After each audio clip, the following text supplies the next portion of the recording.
Hello, everybody, and welcome back to Crimson Knight Gaming. I am Crimson Knight, and this is where I do the gaming. I hope you all are doing well today. I'm doing okay. I'm doing better than I was yesterday. Yesterday, I was wiped, but I hope you all are doing well. We're going to be getting back into Tomb Raider, the second of the Tomb Raider remastered trilogy, where they remastered 4, 5, and 6 of the classic Tomb Raider franchise. I am excited. We started it last week, about halfway through the stream last week, and so this will be our first full stream of this game. I'm excited. I hope you all are excited.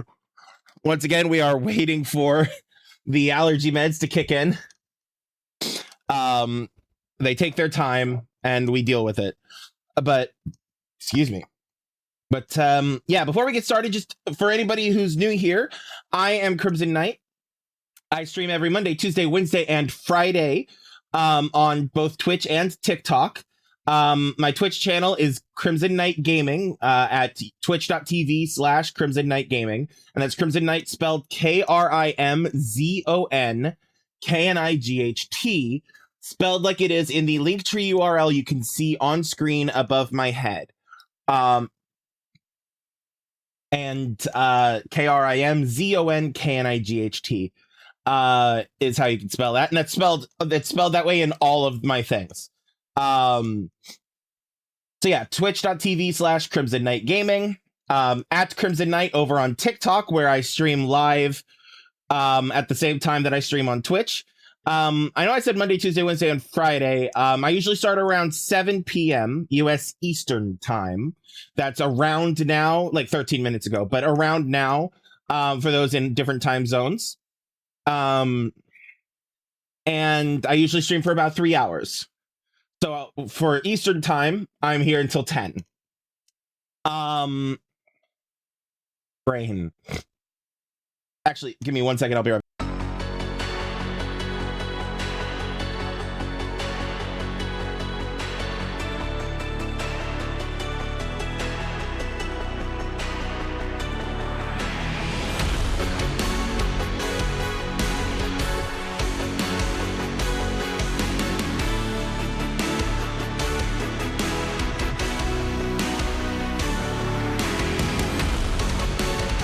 Sorry, I could feel the need to blow my nose, and I didn't want to do that on camera.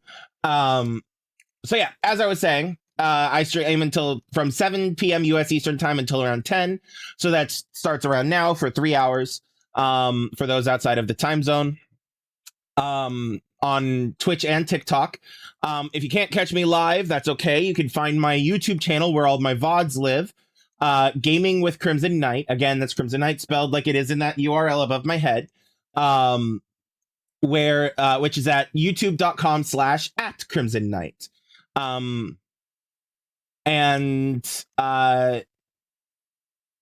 I upload the VODs weekly, of my streams weekly, so that there's not much of a delay. There's a little bit of a delay, but not much of one. Basically, the way it works is if you subscribe to me on Twitch, you get immediate access to those VODs. If you wait that week, you get them on the following equivalent day of the stream. So every Tuesday mornings, I upload the VODs from the previous Tuesday's stream goes live on YouTube.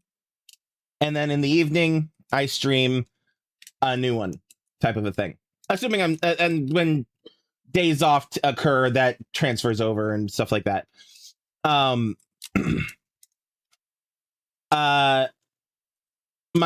streaming schedule is every Monday I play, well, more or less whatever I feel like playing. Could be Marvel Rivals, could be Rainbow Six Siege, could be something else entirely. It's Mayhem Monday for a reason. Mayhem Monday or I don't remember. I don't remember now what I call it, but it's okay. You get what I mean. You get the point. And then every Tuesday is Tomb Raider Tuesday, where I play through Tomb Raider. Shocking. Pretty straightforward. Wednesdays are Assassin's Creed Day. I call them Wet Work Wednesdays in my head. because, you know, it's fun.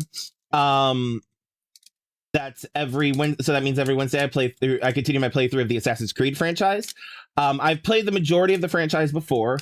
In fact, we're playing the last game that I have previously played, which is Assassin's Creed Odyssey currently.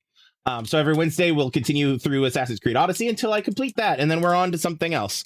Also Assassin's Creed, which in this case would be after Odyssey is Assassin's Creed Valhalla. And then Thursdays are my day off, my weekly day off. Sometimes I might go live and just hang out or something if I'm multitasking or something, or if I feel like it. Most days, Thursdays are just off, are just my day off. And Fridays are currently where I play Horizon Forbidden West. So yeah, that's my schedule for each week. That's what I do. You can find that schedule posted on my Twitch channel. You can find graphics of it on of when I go live and everything over on each of my social medias. Hell, you can find all those social medias if you go to that link tree. That link tree has the one-stop shop for all the things that are me. That is my socials, my Discord, my YouTube, my Twitch, my Ko-fi, my Patreon, and a bunch of other stuff as well, including the TikTok and, like I said, other stuff. You can check that out. I have the URL available in all the places. I know on TikTok it's not currently clickable. That's because the TikTok gods have determined that I am not worthy of a clickable URL in my bio. According to Google, to change their minds, we need to get me up to 1,000 followers. But, you know, that happens. So we'll get there eventually. If you want to help out with that, just share the live, share my content, share my account with people who you think might enjoy it, or people who might just follow me because fuck it, why not, you know? So yeah.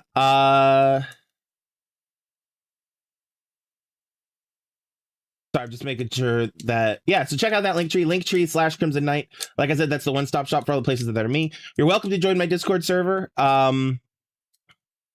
It's open to whoever wants to join. Obviously behave yourselves, otherwise I will boot you. But, yeah.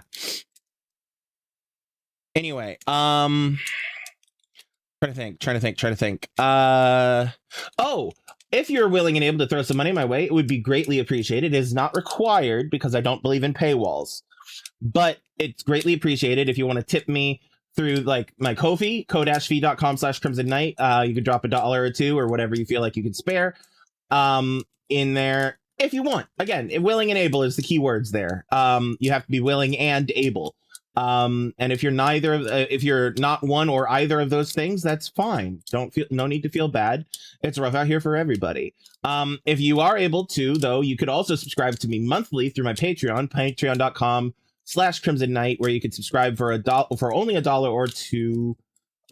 I think it's only $1 a month. You can subscribe to my Patreon. I don't currently have much in the way of patron bonuses and stuff at the moment.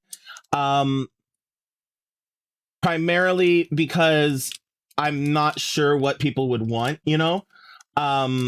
So like the $1 tier is like a basic tier. And that's currently my only tier. Well, I might have one other one, but I don't remember. It's been a minute since I looked. There's only, I try to keep them cheap. But yeah, if you do actually have anything that you're like, you know what, I would absolutely pay I would pay money for this extra Patreon bonus from Crimson Knight, me. Let me suggest this to him. If you want to suggest it to me, I have a suggestions channel in my Discord server. You're very welcome to join the Discord server, throw your suggestions in there, and we can, if it's something that I'm like, yeah, why not? We can talk about it. Yeah, anyway. So yeah, ko-fi.com/Crimson Knight or patreon.com/Crimson Knight. Of course, you're welcome to utilize the built-in functionalities of Twitch and TikTok if that is your preference. However, don't feel like you have to. Because I know there's plenty of people who are like, I don't want to give them any more money. You know, they already earn a lot of money. So don't feel like you have to. But and also don't feel like you have to give me money. Money. So, you know, only if you're willing and able. But yeah. That's all I got for the ramble section of this. Let's go ahead and get back into Tomb Raider remastered second set of second trilogy, or it's 4, 5, and 6 remastered. This button, there we go. Oh, come on. All right.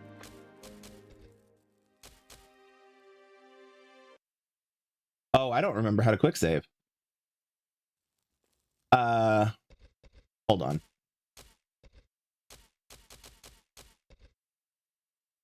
Quick save. Okay, right. It's clicking down on the right stick. Right. Okay. All right, I remember. All right, so where were we? We were at the Sphinx. We had just gotten the Timeless Sands.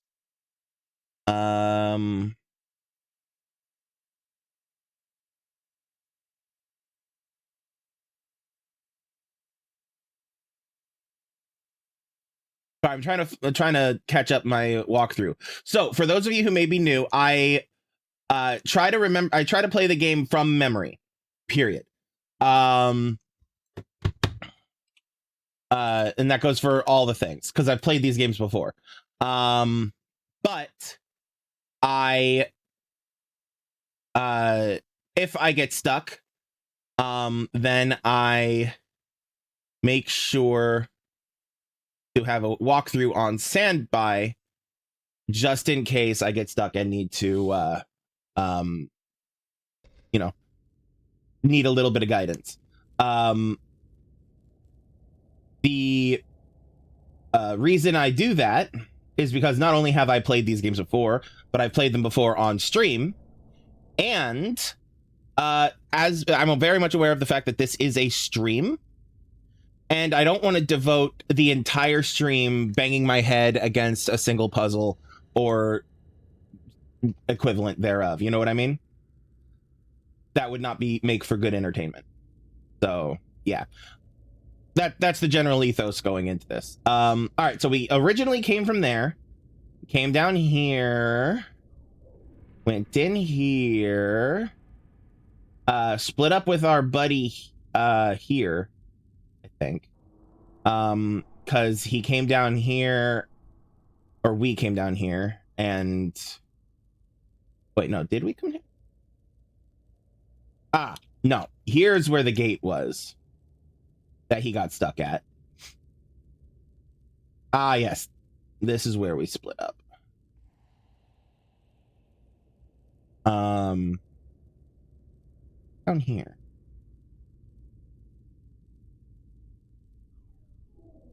Oh, there's him. This leads back to here. Okay, so he's gonna come out from here in a second. Our tour guide buddy is gonna come out from there in a second. But yeah, we did some puzzle stuff here. He went this way and got stuck at the gate. I went this way and went around. Solved some puzzles through this door to open said gate, which he then came through and lit that pool of oil on fire. And meanwhile, that lit up the ceiling. I can't show it from here. Oh, actually, I kind of can. Through there is a ceiling with lights through symbols and stuff like that, where I had to solve a puzzle that involved going through here through a cycle over here a few times. Anyway, so yeah. And now that ultimately brought us back out here. Okay. That was last time. Hello, buddy. And now this time, what do I recall about where we go next? All right, so that's a dead end. All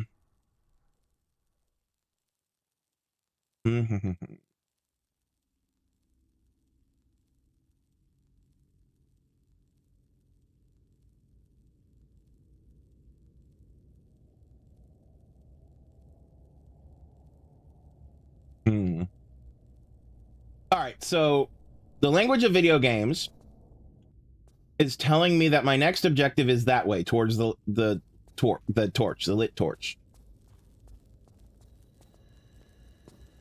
When in doubt in a video game, always follow the light.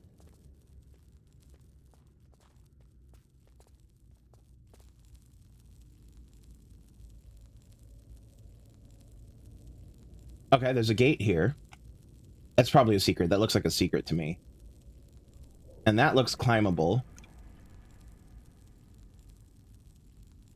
Uh-huh.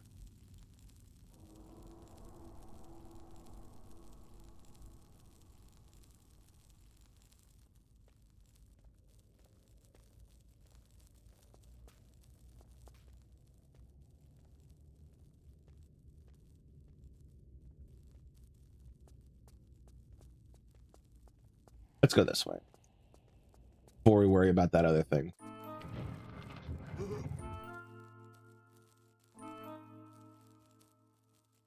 And flee for your lives.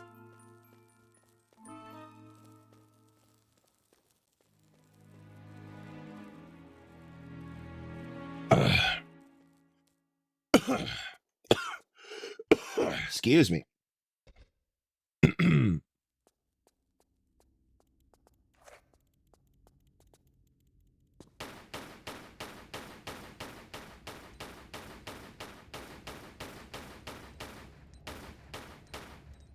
All right. Oh, wrong way. All right.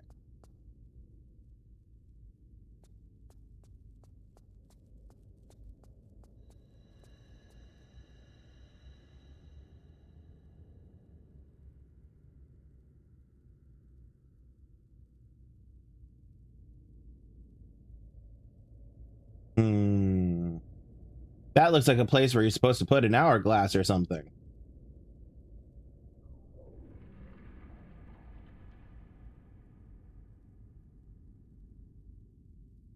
Oh, there's some shotgun shells there.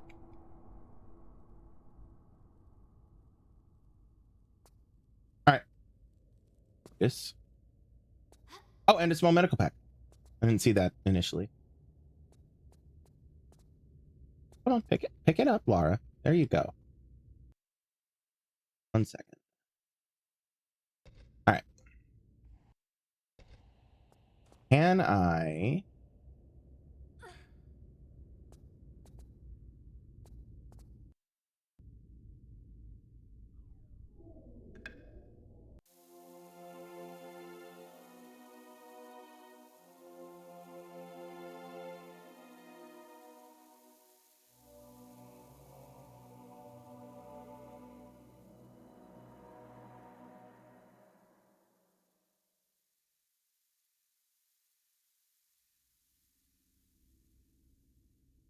Okay. Well, that looks like the way out. There it is. All right. Now. I think we're good to just leave this room.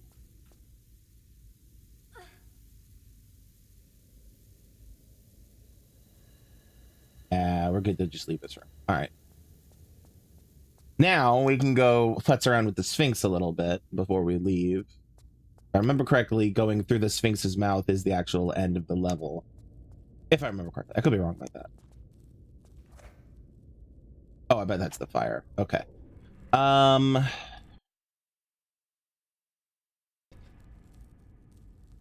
right. Where first? Where do we want to go first? Let's go this way first.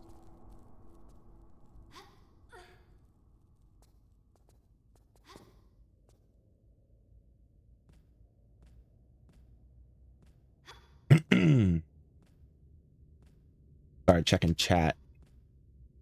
Oh wait, hold on. I blinked.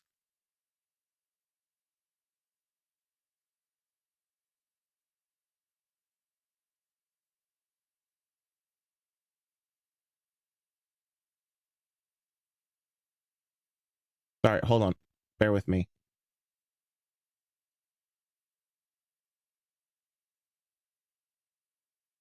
Bro, what am I looking for? Where is it? Where is it? What I'm looking for? There we go. All right.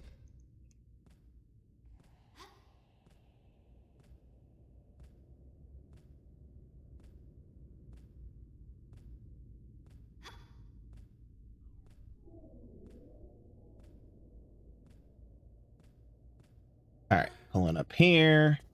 It's a little dark. Let's pull out a flare. Pull the lever. Well, technically push the lever.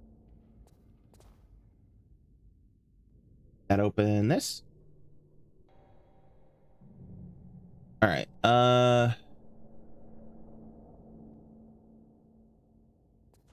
Go.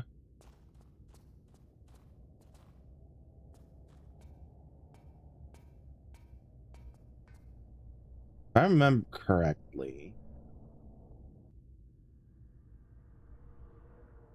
there's, yeah. All right.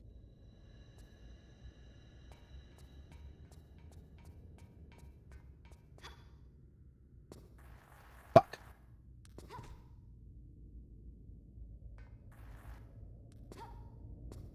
That's okay. We're alive. We're alive. This is safe. Safety. All right.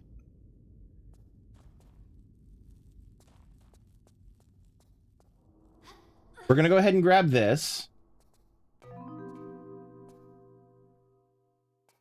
Because we're coming back through here. Might as well.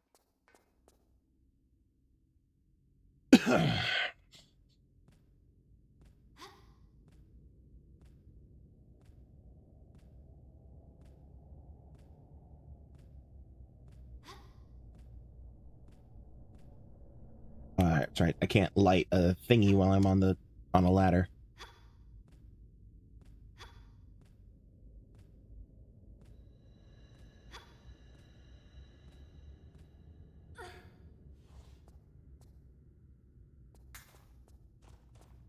Trying this again.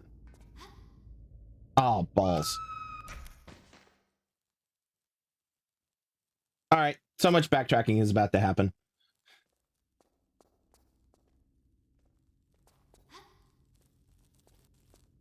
All right. Time to speedrun this bitch. I mean, we have to wait for what's his name, so.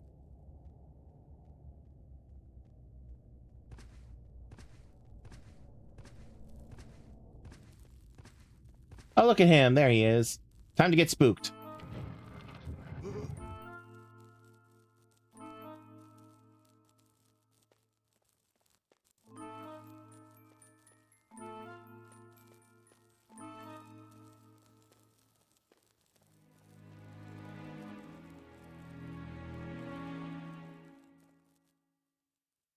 All right. Then we go in here.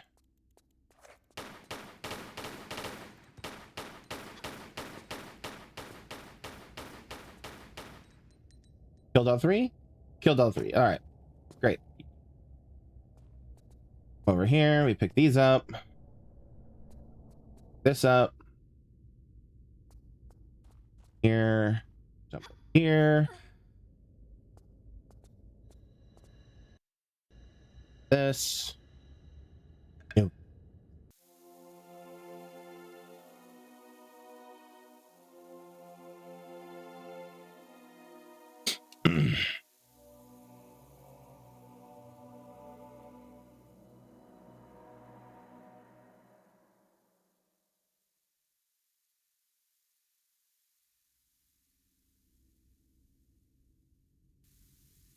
All right, saved.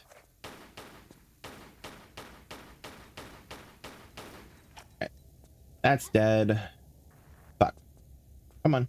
Up the, there you go.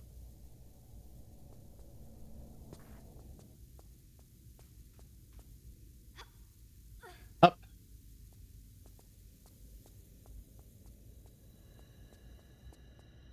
And then. Oop. All right. Quick save. Done. Now.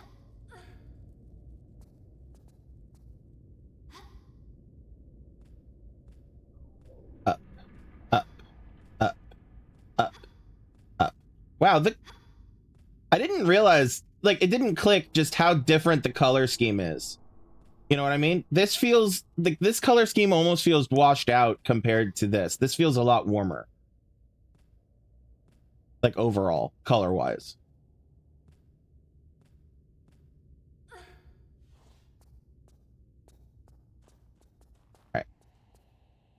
10.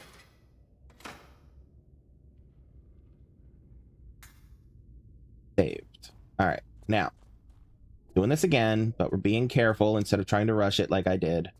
And then this. All right. Now. There we go. Ta-da! All right. All right. Now. Saved. Oops. Okay. It's okay. We can do this. Oh, balls.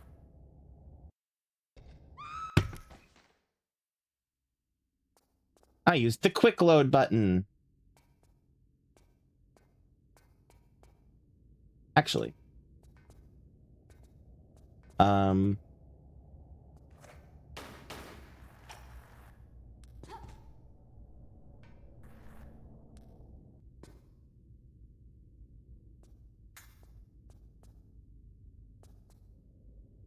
Faster way down. Now we come over here and we get the thing behind the grate that we opened with the lever. Another secret, which I believe is our 5 of 5. Yep. And save.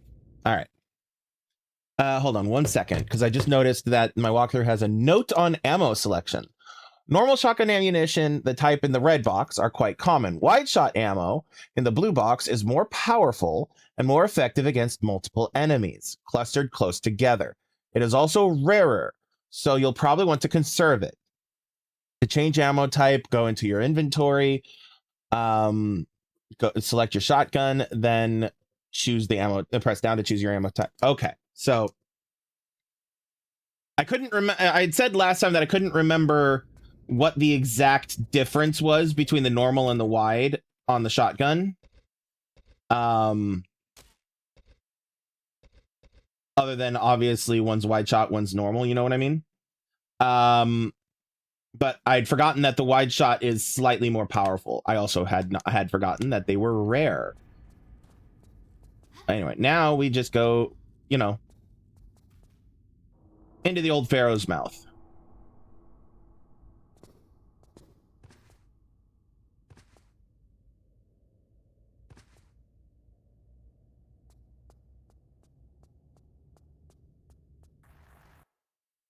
Yay!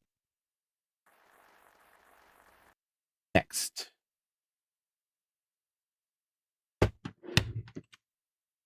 All right.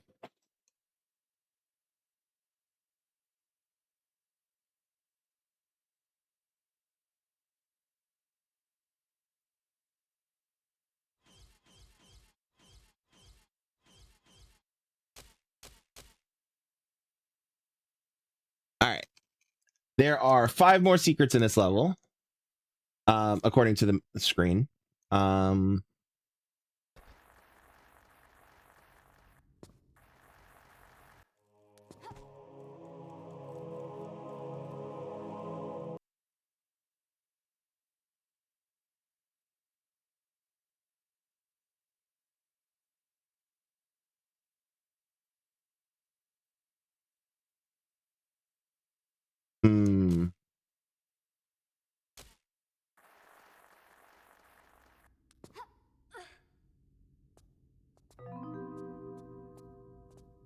I remembered there was something.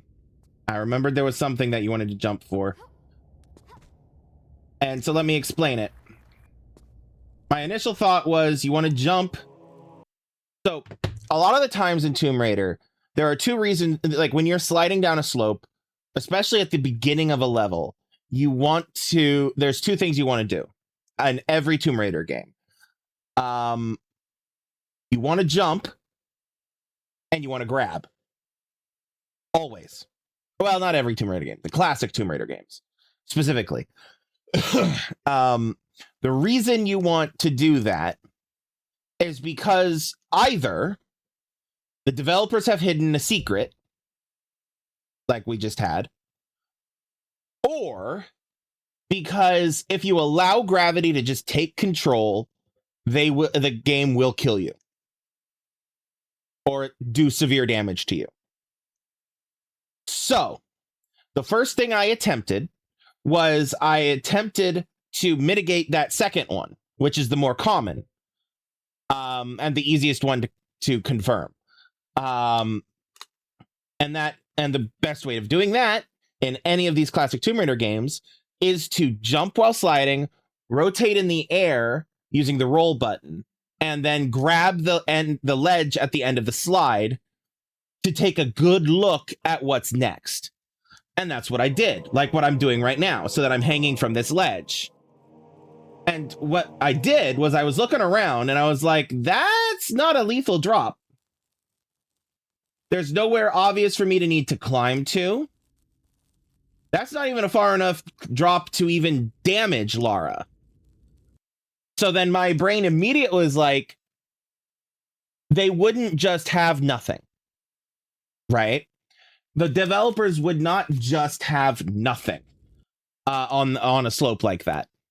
So instead of checking, which I probably should have done for y'all's benefit, and doing this, I immediately just assumed that there was a secret up there and reloaded, and voila. Now, it's important that you guys know my thought process on this, because it's a glimpse into the mindset of the developers of these games. And once you can understand the mindset of the developers, you can much more easily find your way through these games without having to save scum or dying a lot or missing secrets. Now, that said, these developers are also absolutely unhinged. So, yeah. All right, we've got our first secret. As is unhinged, as is evidenced by the fact that that was our first secret. You know what I mean? All right. Pull the lever.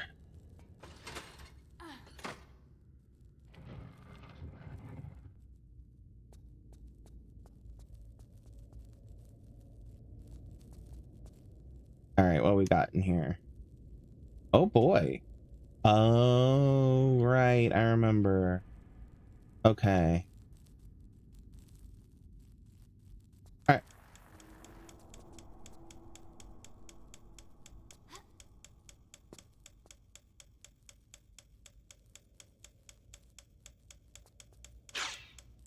Ouchies.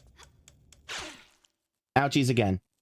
I was trying to go left, because right was the correct way of going rather than the secret. It's fine. We're not that far away.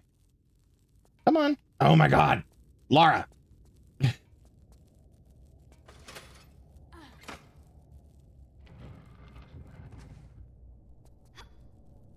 All right. Now then. Slide in. That up. Over here. Pick up secret number 2.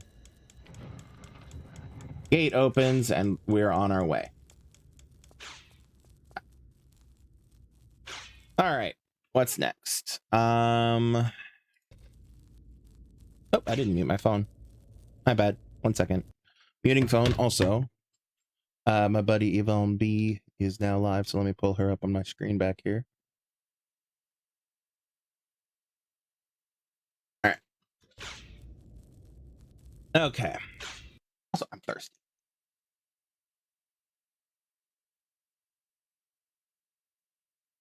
All right.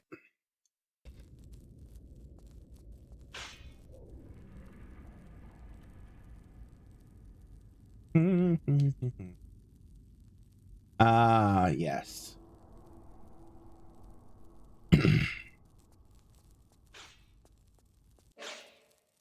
Mm-hmm.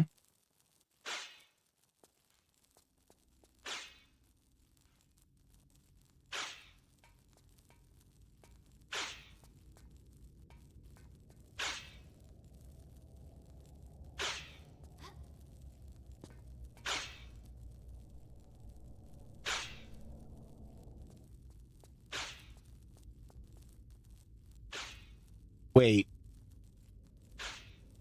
Does this game have breakable objects in it? Is this the first one that have breakable objects? It is. Okay.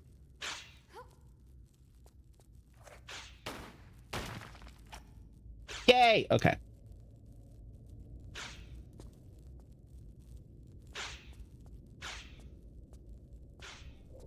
All right. Ouchies. Get out of the spikies.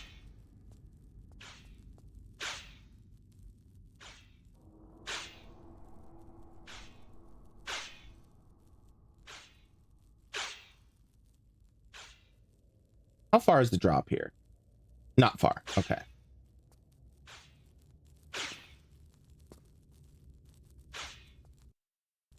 The Hand of Orion.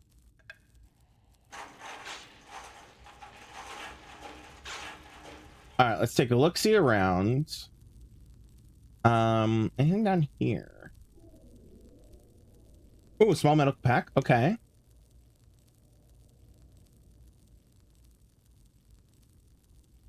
That's it. Though those are probably mummy enemy things, and I don't think you can kill the mummies in this. Shotgun shells. Ooh, more shotgun. Okay. Saving.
Oh.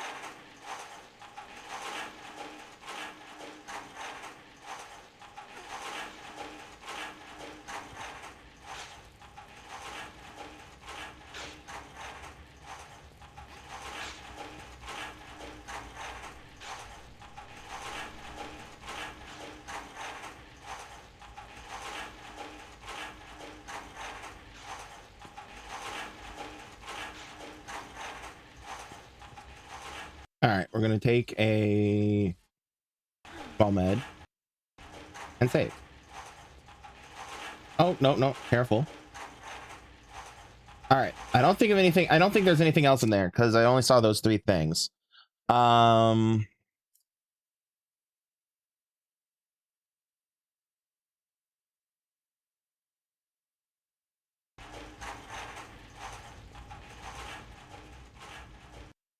oh, wrong button.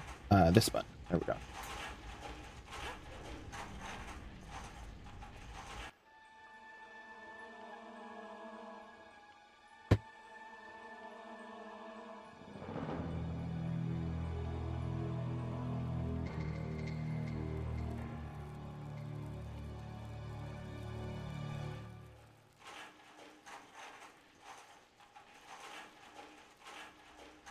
All right.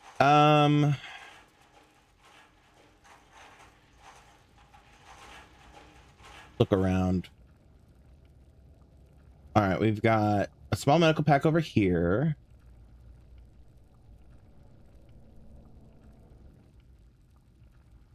Shotgun shells in the opposite corner of the small medical pack. Okay. So we'll go this way. Grab this.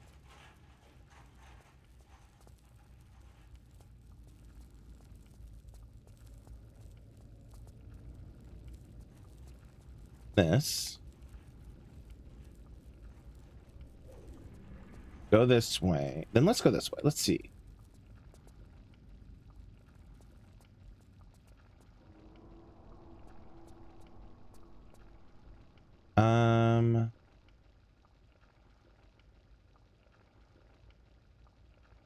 Another small medical pack.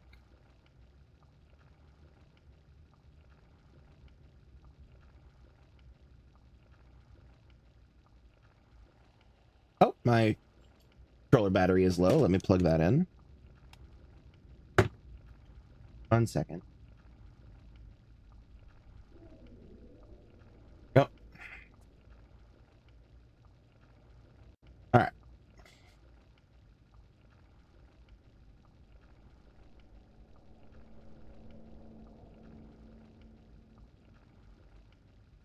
Yeah, we have a small medical pack over here.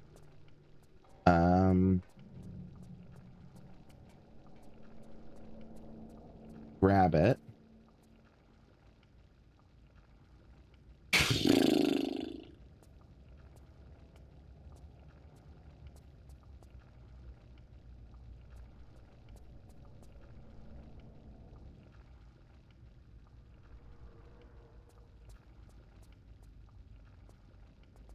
Ha!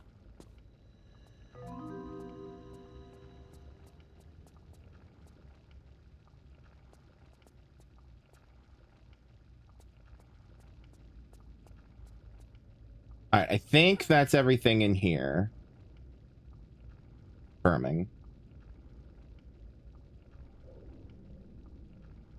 At least for now.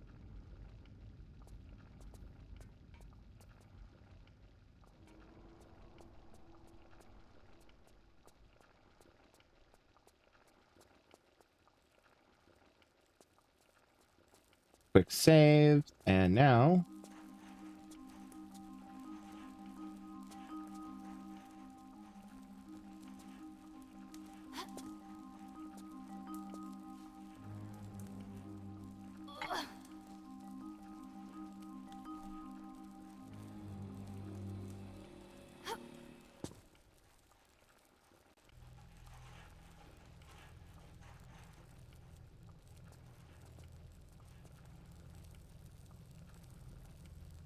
All right, now that we have that, the Amulet of Horus.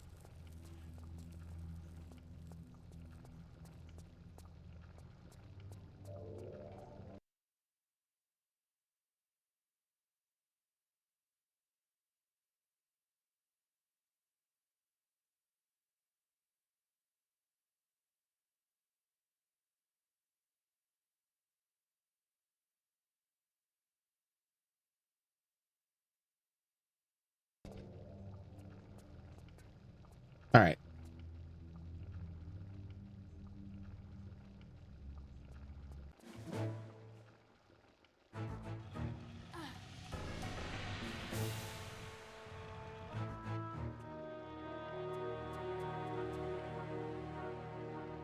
Pull.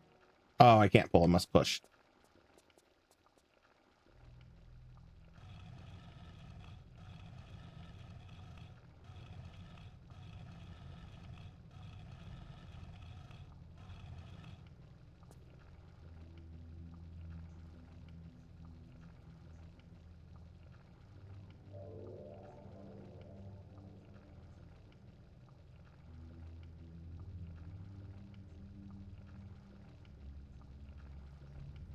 And now there's a door. Of course there is. All right. Now if I remember correctly, if I get too close to these, to that one or this one, the mummies will activate. But I need to activate the mummy to get that guy out of my way. So I think I'm gonna lure him out. Save again. Hi,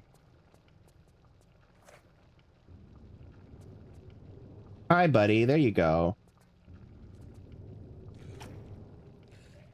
Come on.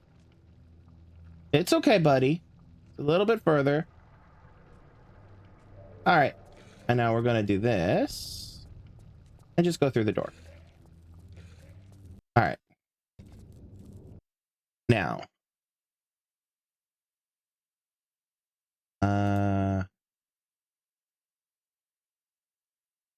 1 second.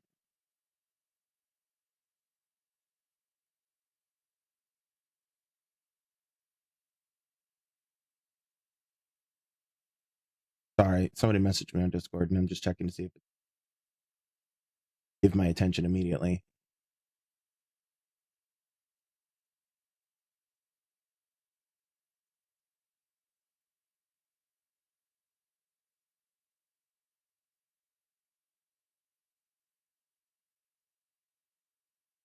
Okay.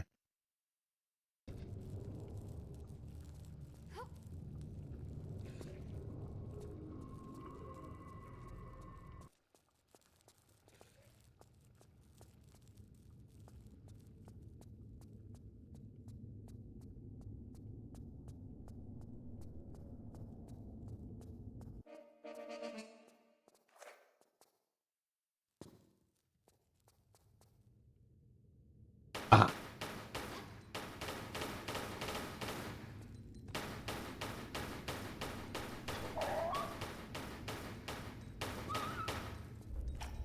More? Okay. What we got in here?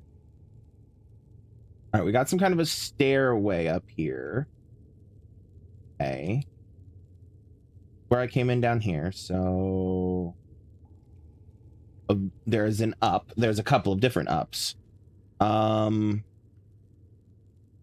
this gate here as well. Door straight ahead. The pillar over here, which goes up, connects to that as well. Dark to see if there's anything behind that. I'll need to go there with a thingy, I think.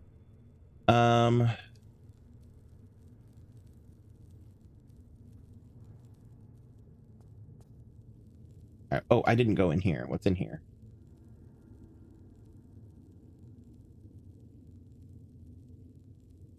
Ah, mummy. And a couple of receptacles for things I don't have yet, I think. So we'll need to come back. I think up is where I need to go.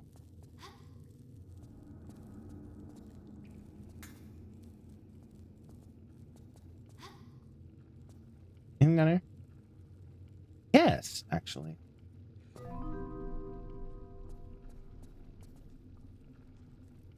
And that was a secret. That didn't feel like a secret. That should be a secret, but it's a secret. There's a mummy spitting at me. It's probably the one that I activated earlier. All right. Although it could be more mummies. This is Egypt after all.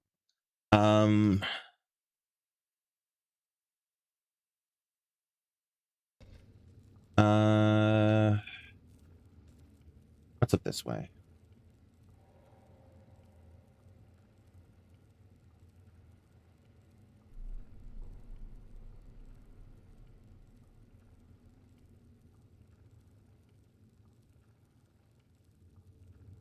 Ah, yes. Okay, so this is where I want to go first.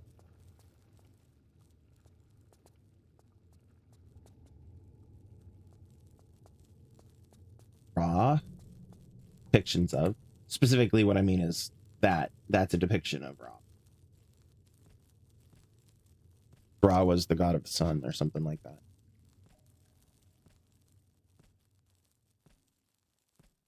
One of the gods of the sun.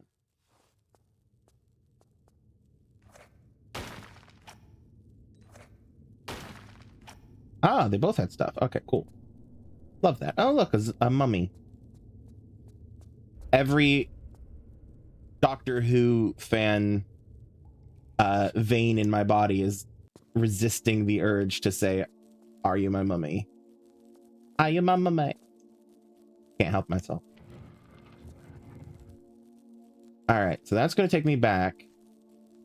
Oh no, I activated the mummies. Oh no, whatever would I do? I'm not even going to waste my time on you guys because I know you can't be destroyed by anything short of like explosives.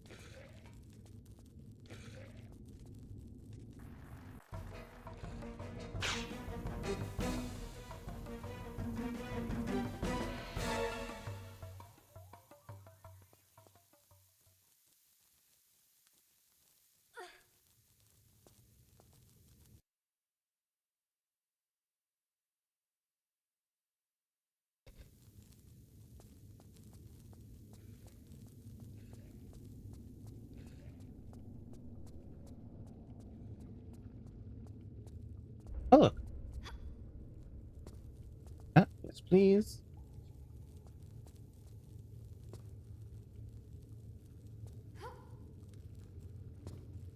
Oh, we're back here. Lovely. I expected us to come through that gate, but I was incorrect. Let's go up this way. Further up the stairs.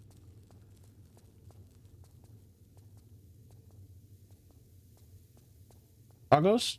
More doggos, I assume, somewhere? No? Maybe if I actually cross the bridge.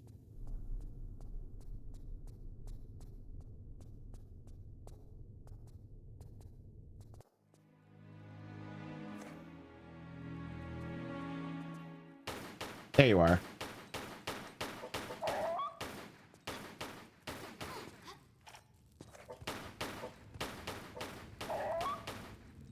All right. I guess they're technically not dogs. They're jackals. Probably. They're jackals, but still. Dog-like entities. All right.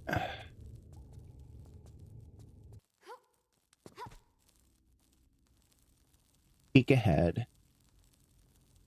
Ahead. Wow, that's... I forgot how trippy that room is. Okay.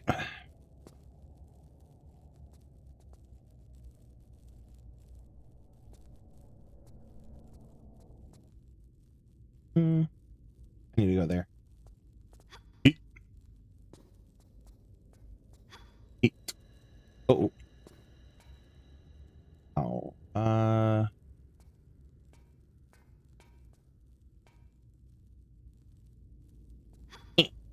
There we go. And that's our final secret of the level. English is hard, y'all.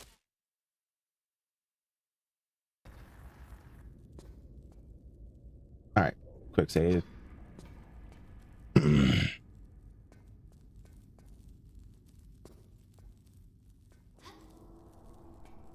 That's a receptacle.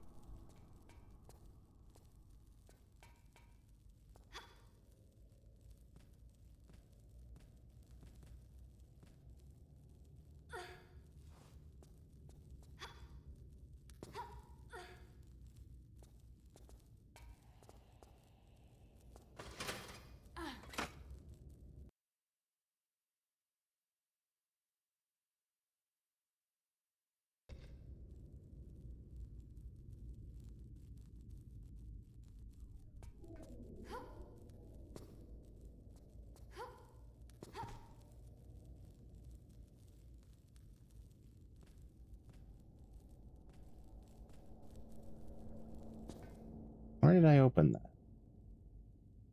Down here? No. Where did I open that? Down here. Aha. Okay.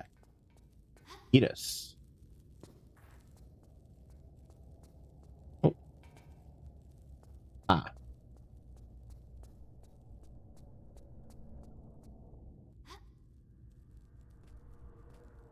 Oh, wow. Okay. I have no memory of this place.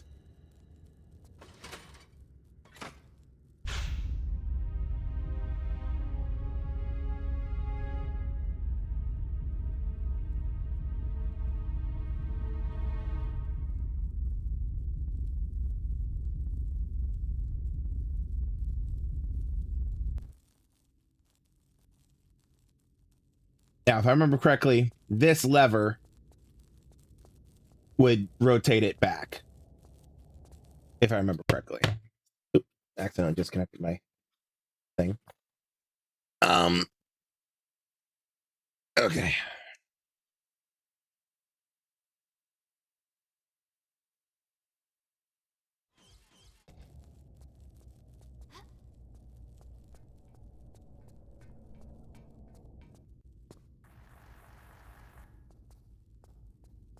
All right. So now I could just drop down there and get that. This leads me up to here, but that's a dead end unless the door opens. I love that that torch has now become a fire pit. You know what I mean? Um.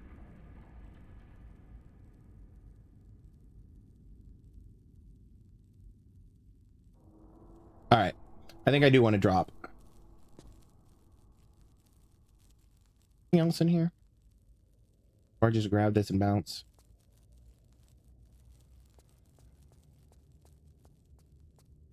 I heard the scraping of metal. Bingo. The hand of Sirius.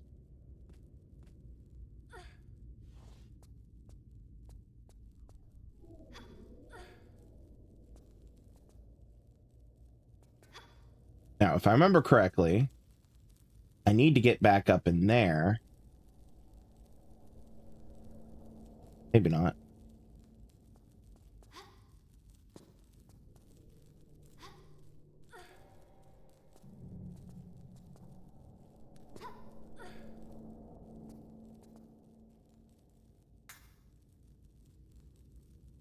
Where do I need to go? Can't go there because the spikes are still in the way. Ooh, this is open. Goes down. Oh. Okay, so I think that's where I need to go now. Which is this way.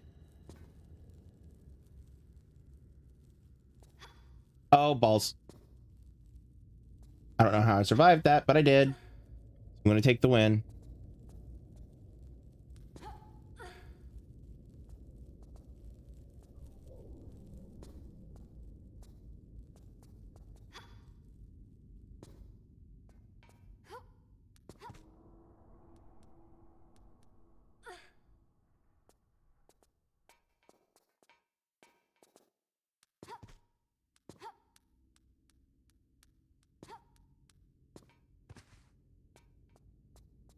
All right, there's a mummy. There's another mummy. Pull the lever. Well, the chain.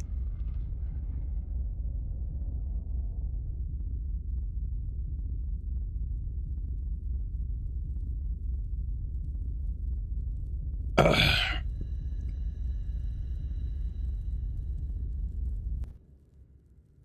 All right, now.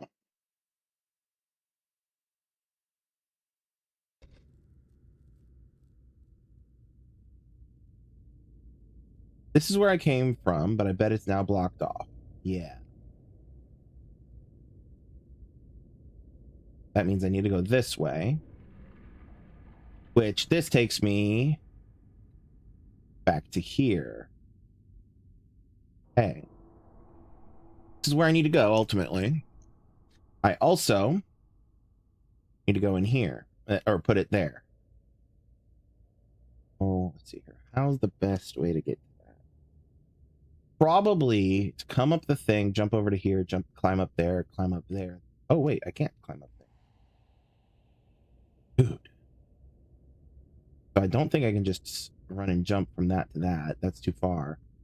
And that's too far as well. So I bet I need to put the Hand of Sirius in that thing.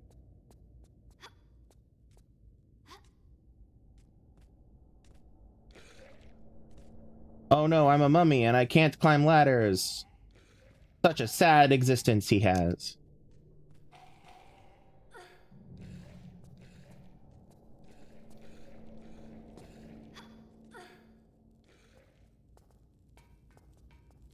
We're going to save before we do this, just in case this is the wrong thing to do.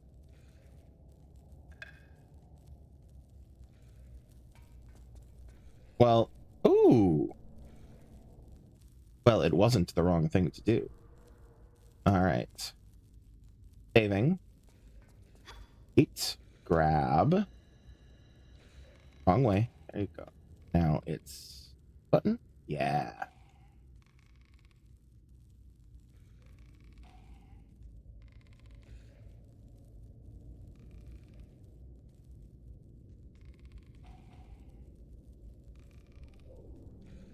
Ah, that's close enough.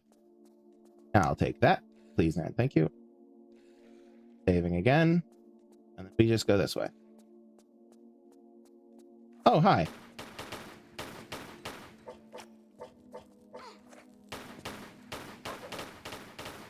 Oh god, that's a lot of dogs.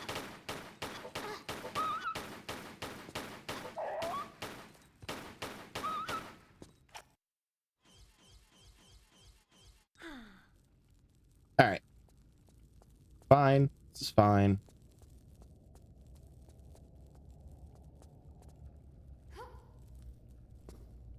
All right. Okay. So this was the yep. Okay.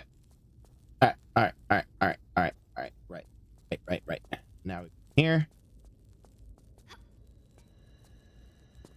Save again. Here. That fucker. Best we can.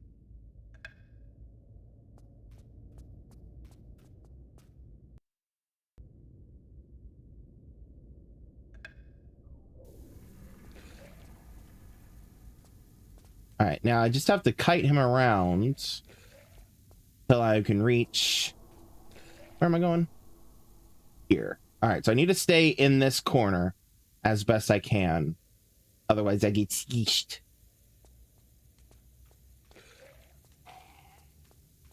Yeah.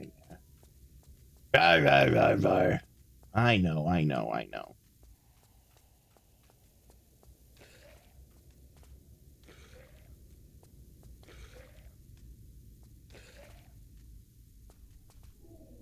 I know. It's just so rude, so cruel. Can I reach it now? Close. There we go.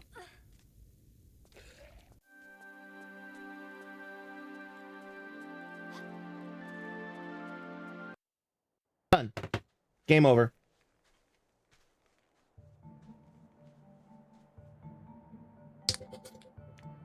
Shortest Tomb Raider game ever.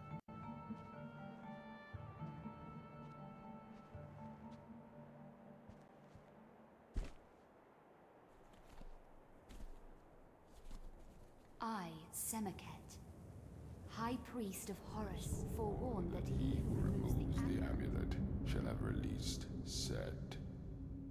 He who walked abroad with the jackals at the dawn of man shall once again violate the earth.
Set, ruler of evil, will again be free at the turn of the distant millennia.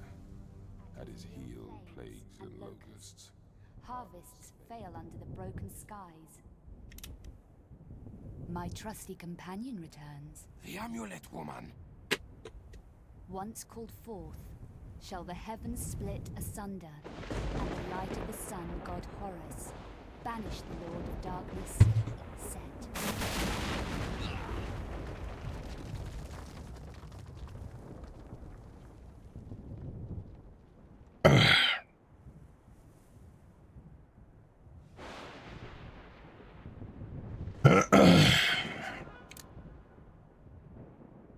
I wouldn't advise it.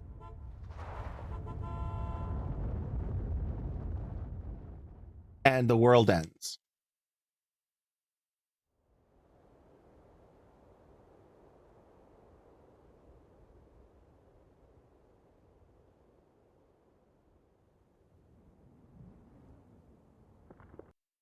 All right. Thing. Valley of the Kings. All right. Quickly checking some stuff before we get back into it. There's one thing I need to check. Again.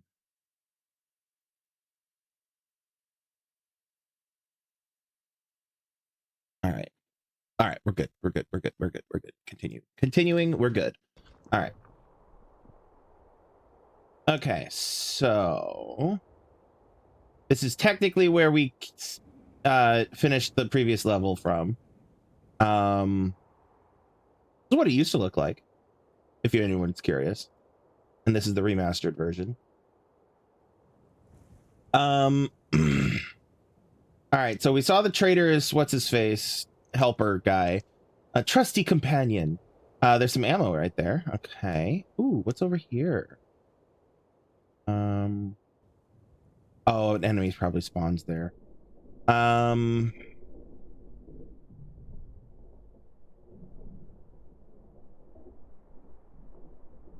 spawns there.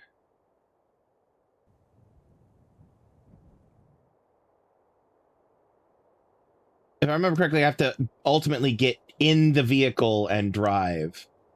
But yeah. Could be wrong about that.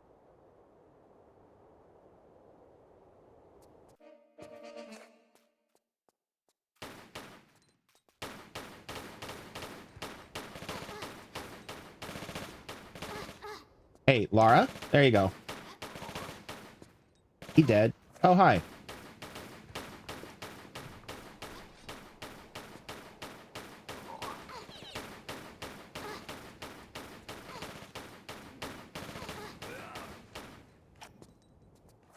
Oh, more.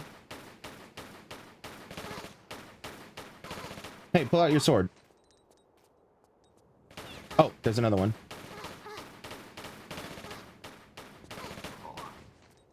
Ooh, health low. Medipack large. Oh, there's another. Two more. All right.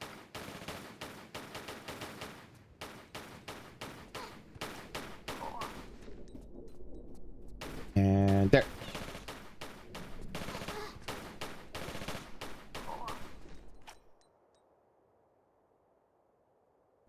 Wow, he's really just slow walking. Taking his sweet ass time.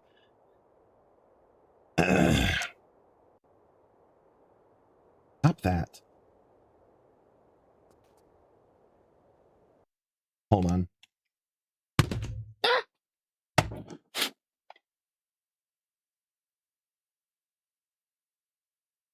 Oh. All right, picking up the key. Ammo. Ammo. Medical pack.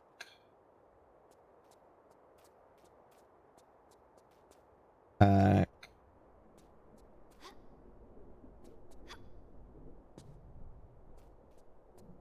Medical pack.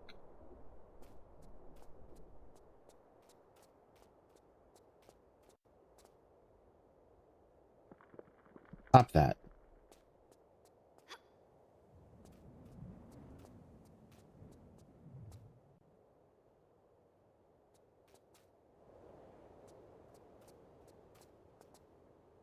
All right, now then. Remember correctly, there is a secret here, but I don't remember exactly where. Maybe over here?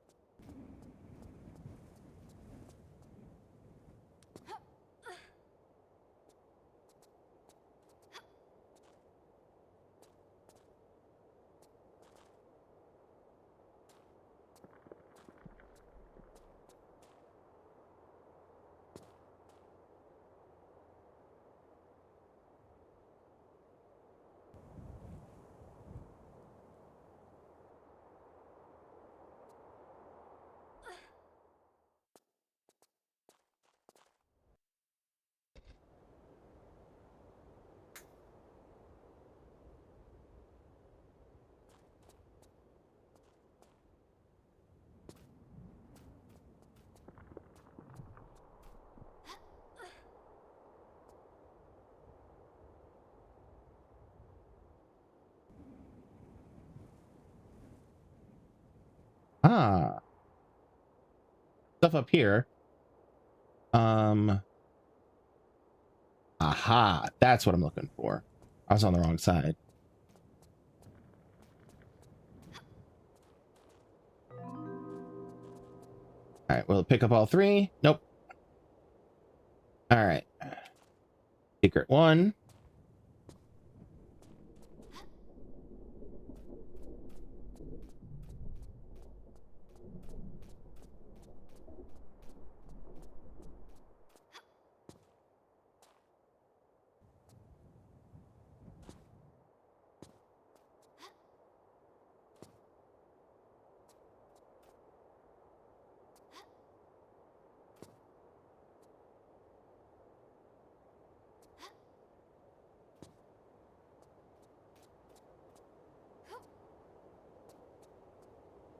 Oops.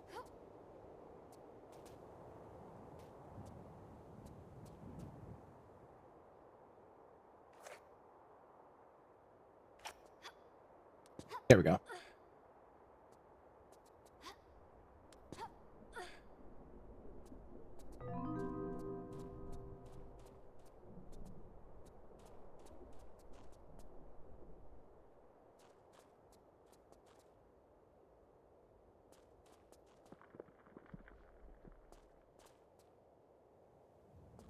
All right, I think that's all the secrets for now. There's one more secret in the level, but I think it's after or during the next part.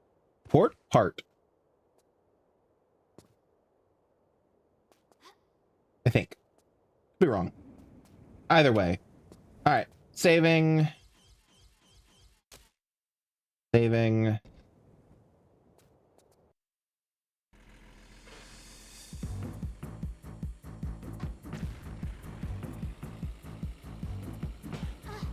right, hold on. Reading about controls. Several players.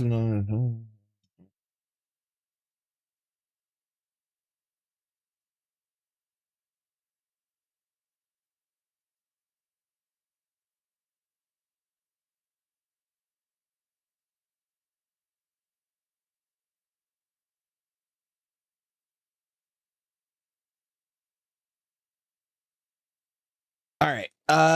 Little different. The controls are a little different from Tomb Raider 2 and Tomb Raider 3. They may not be for this because in the classic thing. Oh, I think. Hold on. Oh.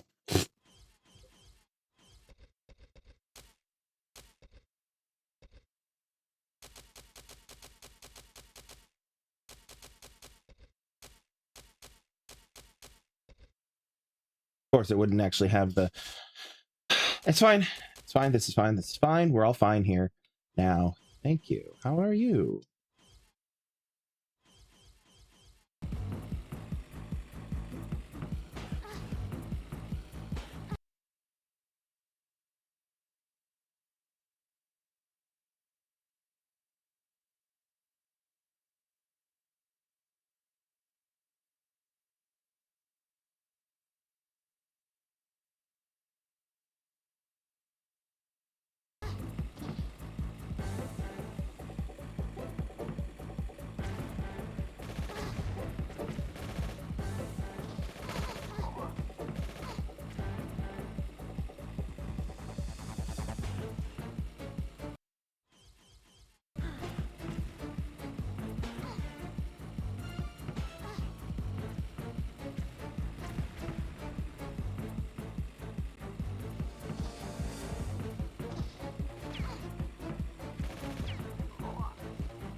Now, if I remember correctly,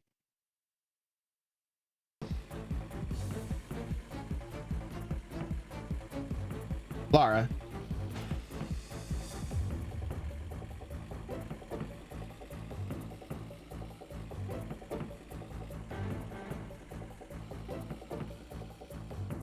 That's okay. The vehicle wouldn't stop.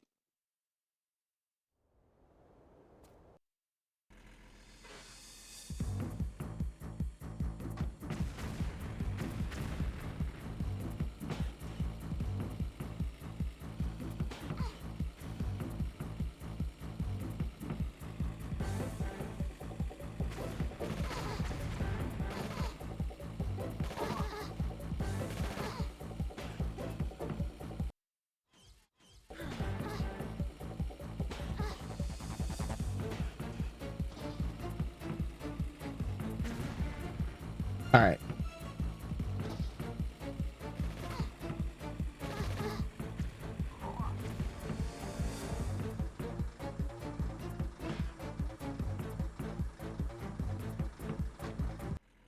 Now, as I recall, we're actually at the spot for the first secret, or the third secret, as I recall. I recall that because of the fact that this is climbable. Yep, there it is. All right. Now, how do I want to do this? Do I...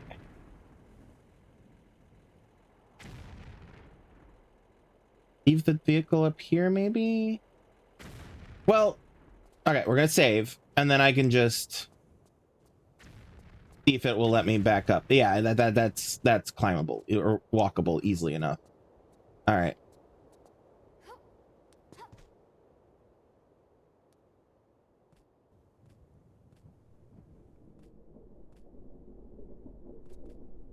Here.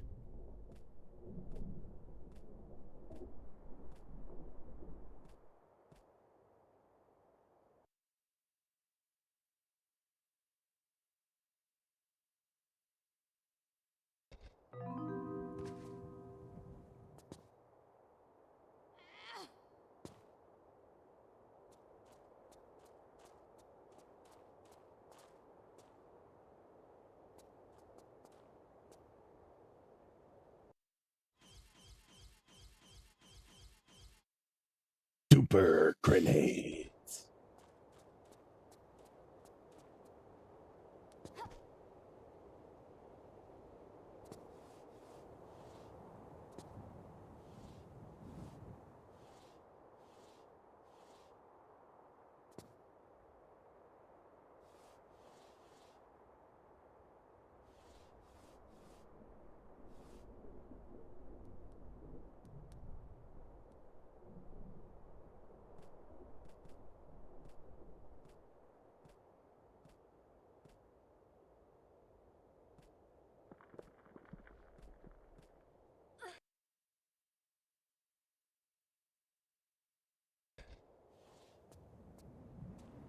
All right, now then.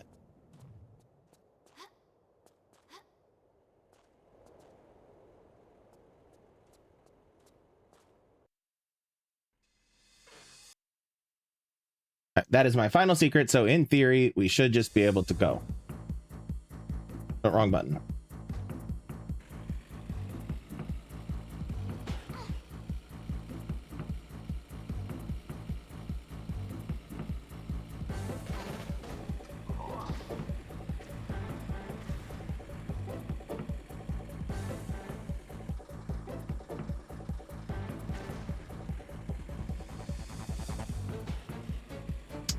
Huh.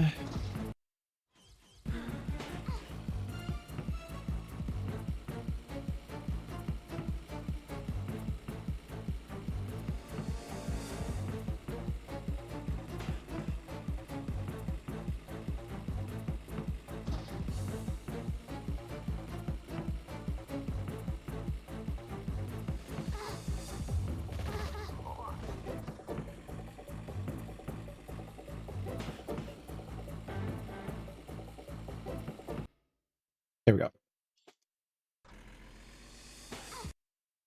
And that is...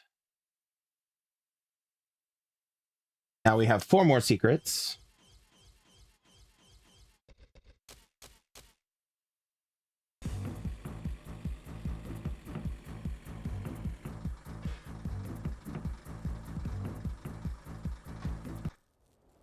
All right.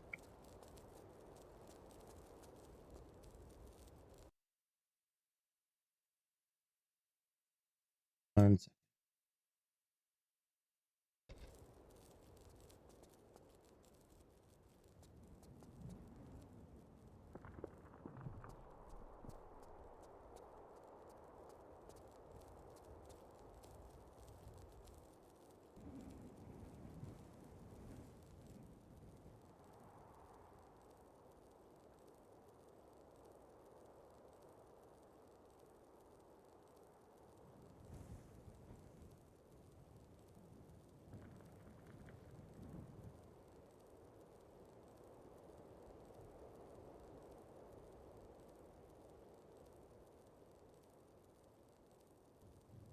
Phenomenal.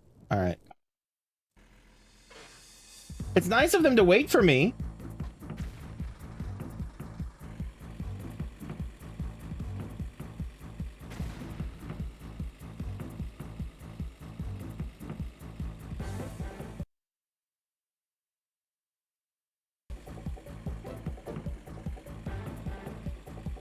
All right, where did they go?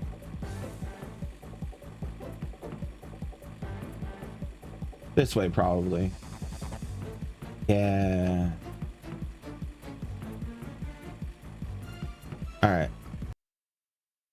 Sorry, I'm officially lost. So I'm gonna actually be following the walkthrough a little bit more specifically than I was previously. Uh,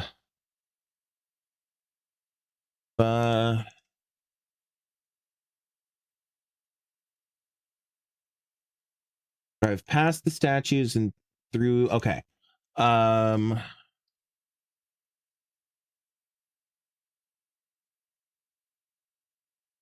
Okay. Oh, wrong button.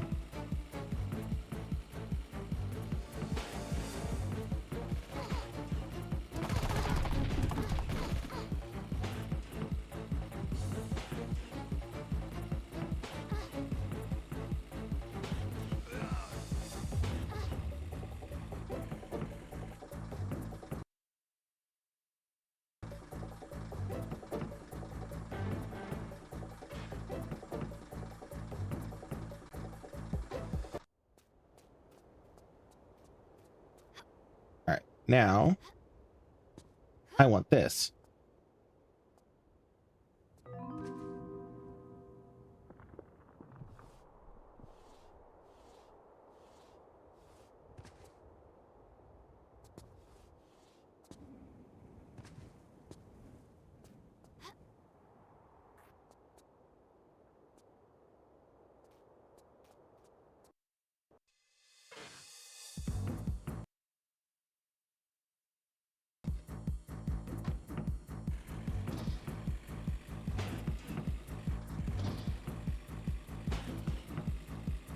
Okay. Drive along the left wall to knock out the scaffolding underneath another mercenary. Okay.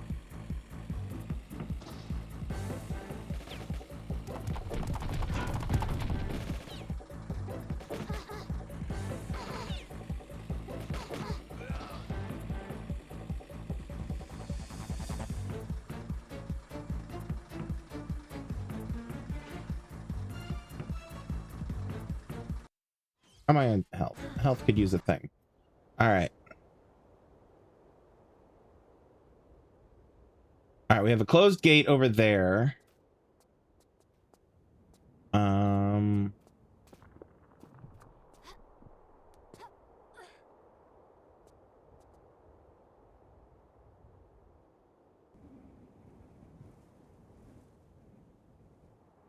Ah, wait.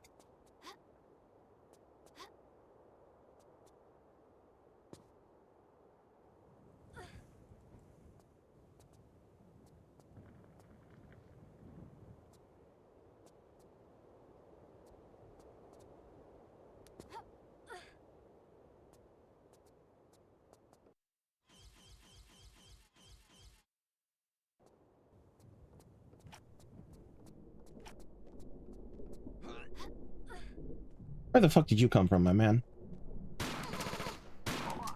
Fuck off.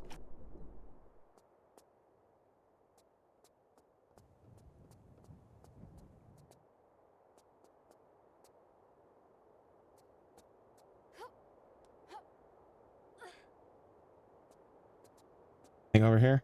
Yes, I can see something. Shotgun shells, hell yeah.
Come on.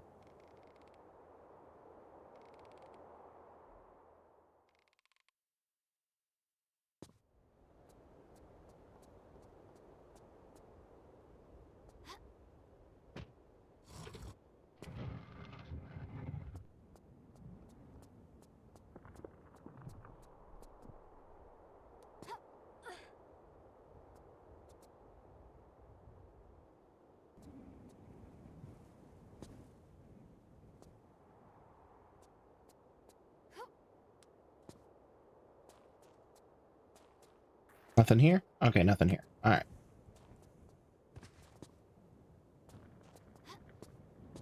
Pray.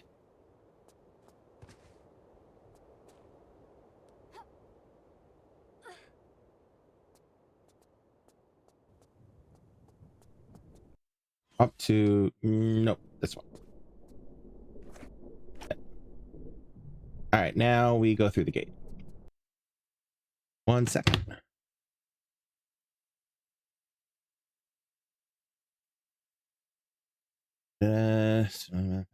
Okay.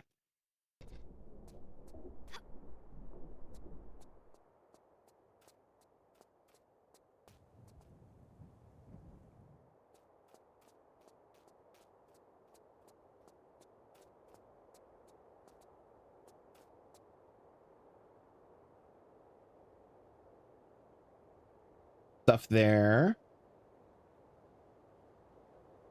There. Not there, unless an enemy spawns in.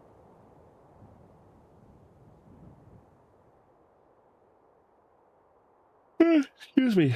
Or there, unless an enemy spawns in, but not likely. So let's pull up here. That.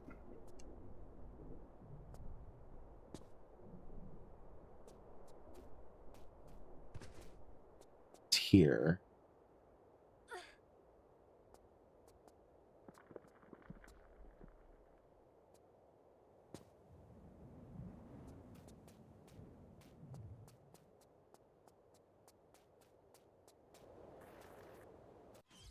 No. Oh. Yeah, you can't exactly start a Jeep with the Amulet of Horus.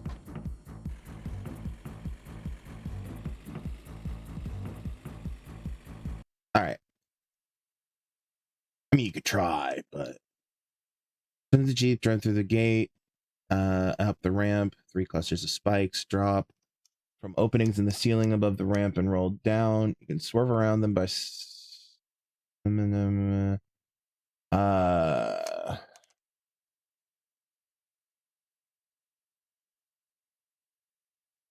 Oh.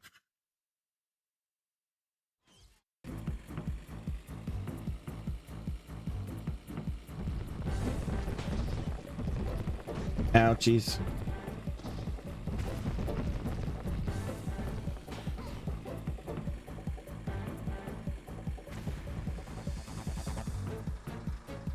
All right, now.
And there's one more secret.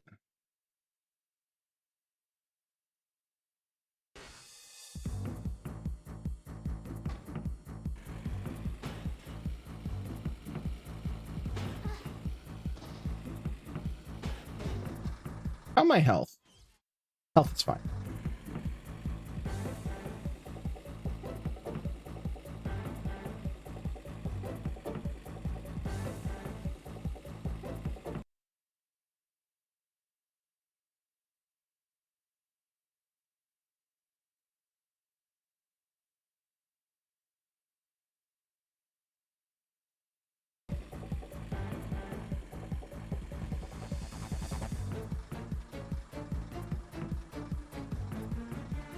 Ah.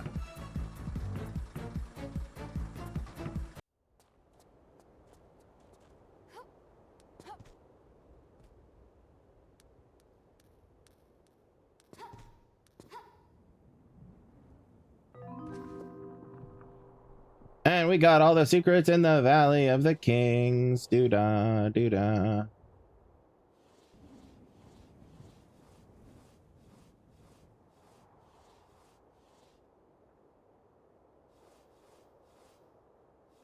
Oh.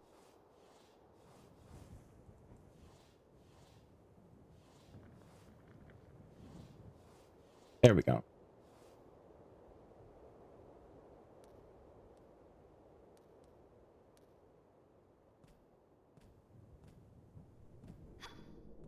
Oh, let me check my battery real quick.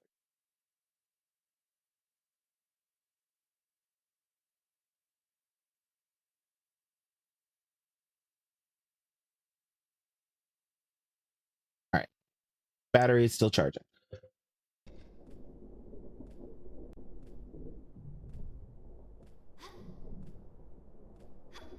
All right, so that is our final secret.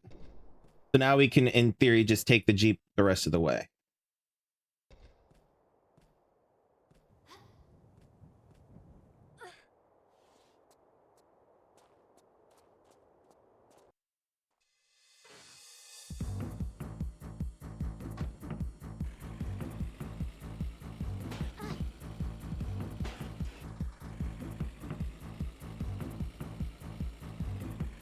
Come on. There you go. Oh, bitch. It's really nice of them to, you know, wait for us while throwing grenades at us, to throw grenades at us. You know what I mean? Wait for us to catch up and then throw grenades at us.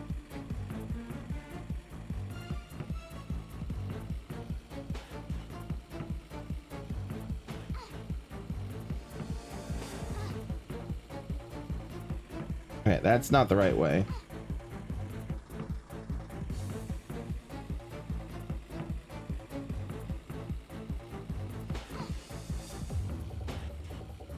Oh, near death.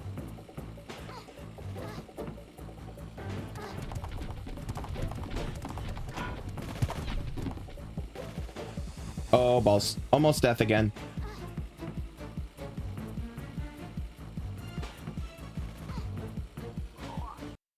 All right.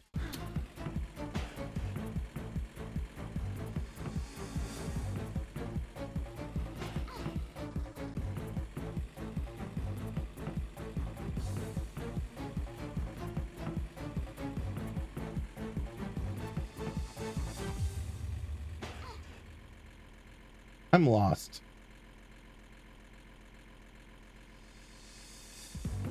Ah, no. Or am I? No. I don't think so.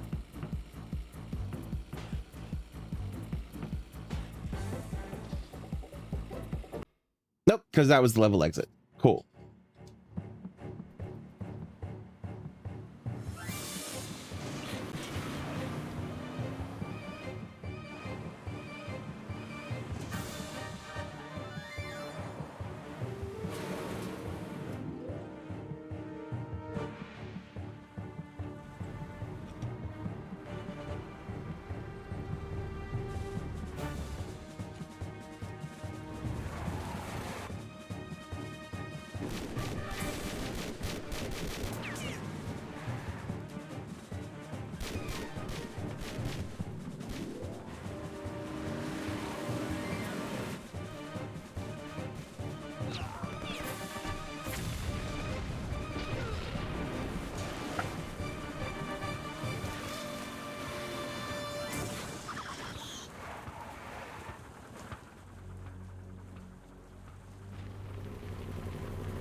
Fools! The Croft woman has outsmarted you, yeah? And now she escapes. The amulet, Herr von Croy. It talks of the priest, Simmerkit. Simmerkit.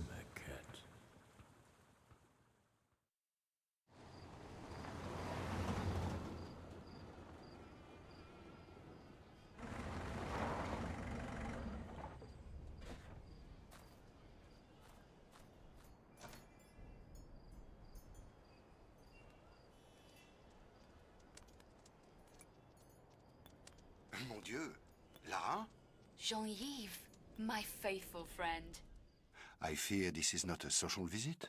Only if you want Von Croy gate-crashing the party. Von Croy, I think he was looking for this. the Amulet of Horus.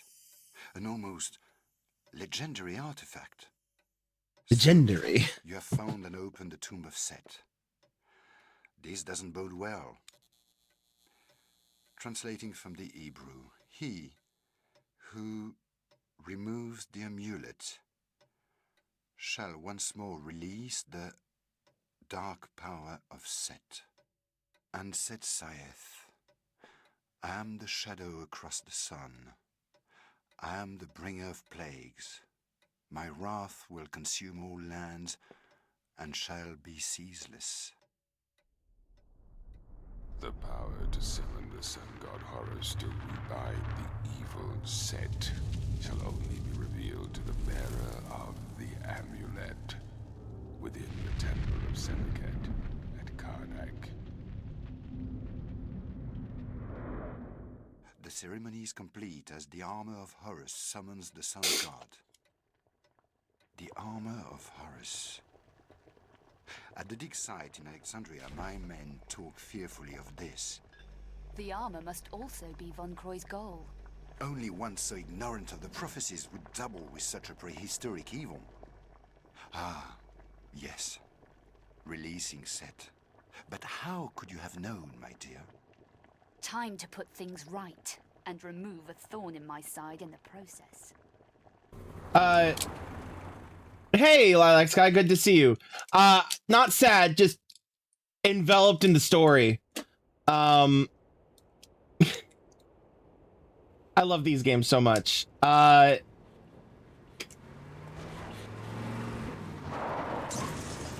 Yeah, knowing what's to come because I've played the games before, and the foreshadowing and etc, etc, etc. Yeah. But yeah, this game overall is a bit of a sad game with how it ends. Slight spoilers to say that, but oh well. And I was just thinking about the how this game ends, the process of like what lies ahead for Von Croy, for Lara, for Jean-Yves, and all of stuff that is set into motion because of this game and these events and whatnot. And yeah, so that's why I was looking a little sad. But thanks for checking. I'm good. How you doing? It's been a while. How you doing? You missed last week where I started this game last week. Oh. All right.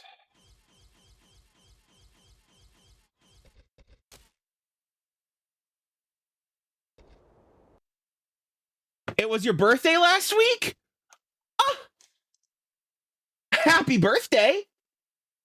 I would sing, but I find that most people don't like hearing me sing, so I'm not going to sing, but I would. That is an acceptable reason for missing my Tomb Raider stream last week. An acceptable reason. No, it's okay. I really shouldn't. I really shouldn't. Like, I'm not just being modest. I really shouldn't. But I appreciate that. Yeah, no, that's an acceptable reason, I guess. It's actually kind of fitting that I finished the last bits of Tomb Raider 3, The Lost Artifact, the last week, and started this one on stream last week. Then it's kind of fitting. So yeah, new things in this game because we finished the first remastered trilogy and we've moved on to the second remastered trilogy. Couple of new things. They've added some shortcuts, like official control shortcuts. Specifically, the important one is for quick save. I can quick save with just a quick couple of button pushes. Easy peasy. And I can quick load for the same thing. That's the most important one because holy shit. So I don't have to. So basically there will be times where I will save the game without opening the menu to save it. So in those moments, why this is important and why I'm making sure to tell you this specifically is in those moments where you tell me to save, I may seem like I'm not doing anything in response, but I am. And I'll try to make sure to verbalize that when I do.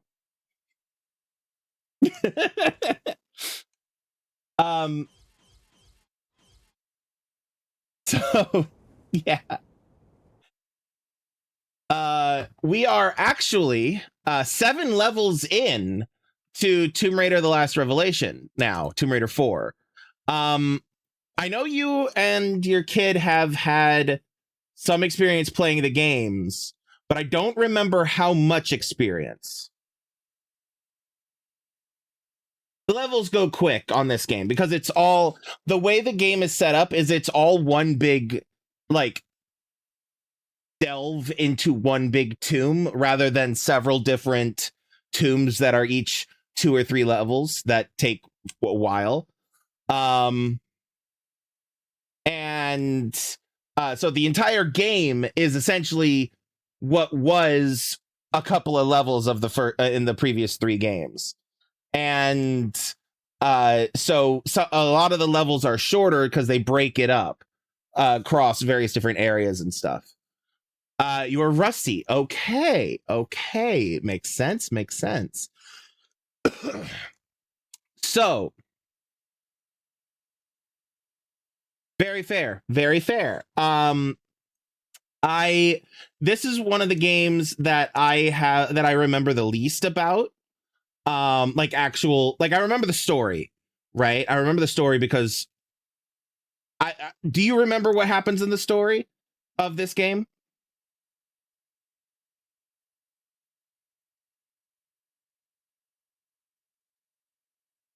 No. Okay. Then I'm not going to spoil it. But when I first played these games back as a kid, I didn't realize, because they stopped numbering them, right? I didn't realize this was Tomb Raider 4 and that Tomb Raider Chronicles was Tomb Raider 5, right? I didn't realize that. So I played Tomb Raider 5 before I played Tomb Raider 4. And Tomb Raider 5 starts out with massive spoilers for how Tomb Raider 4 ends. So I was massively spoiled on how this game ends before I played it, just by playing like the opening scene, like not even the actual game, the opening cutscene of Tomb Raider 5 spoils this game massively. And so I knew how this was going to end. I just didn't know how we got there. You know what I mean? It's like how if you're watching TV, you're like, okay, I know the heroes of the show are going to make it out of this, but how are we going to get there? Right? So I went into this game knowing the ending ahead of time and kind of dreading it. And so I remember the story very well. It's stuck in there because I know where we end up, because as a kid, it hit me hard where we ended up because of that spoiled event. Like I was like, oh no, what? But yeah, this game ends with something dramatic. All caps, fancy spelling, italicized font, bold and underlined, dramatic, is how this game ends. And so the next game starts carrying on that drama. And so I was watching that going, you know? So that sticks with me. The storyline of this game has stuck with me because of that. But that said, the actual levels themselves, I've only played once all the way through. Well, no, that's not true, because I have played this on stream before. So twice. I played this game twice all the way through, rather than picking it up, playing a few levels and putting it away kind of a thing. Like, played it all the way through twice. And which is more than I could say for Tomb Raider Chronicles, because I only played that all the way through once, and that was on stream. And the reason for that was because I played no, I did play it twice, because there was a point where I played through the entire. Yeah, I'm remembering now. So I did play it twice, counting on stream. You've only played it once? Very fair. So yeah, the reason this all matters is because because I don't remember these games, like the actual gameplay moments of these games, as much as like Tomb Raider 2, for example, or Tomb Raider 3 or Tomb Raider 1. I am going to probably be having to rely on my walkthrough a little bit more than I was previously.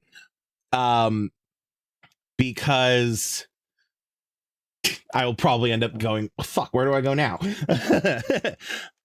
Just as an FYI. Now, I will still be trying to figure this out as I go, but like because I don't have the memory as as strong of a memory about this game as the previous games, there's a much higher chance that I will be like,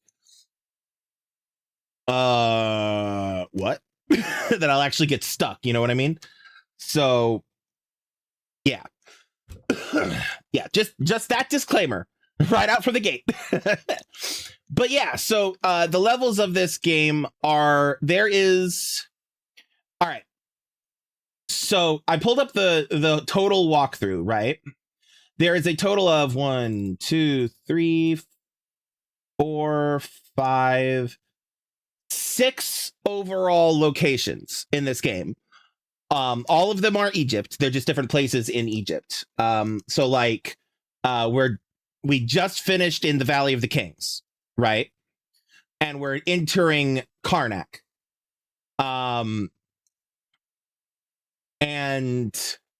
So there's 6 of those locations overall. Once you end the game, you're ready for the next. That's very fair. That's very fair. And I do intend to go straight into Tomb Raider 5 from Tomb Raider 4 when I finish this. So, but yeah. So there's 6 overall locations, right? And then each of those is broken up into levels.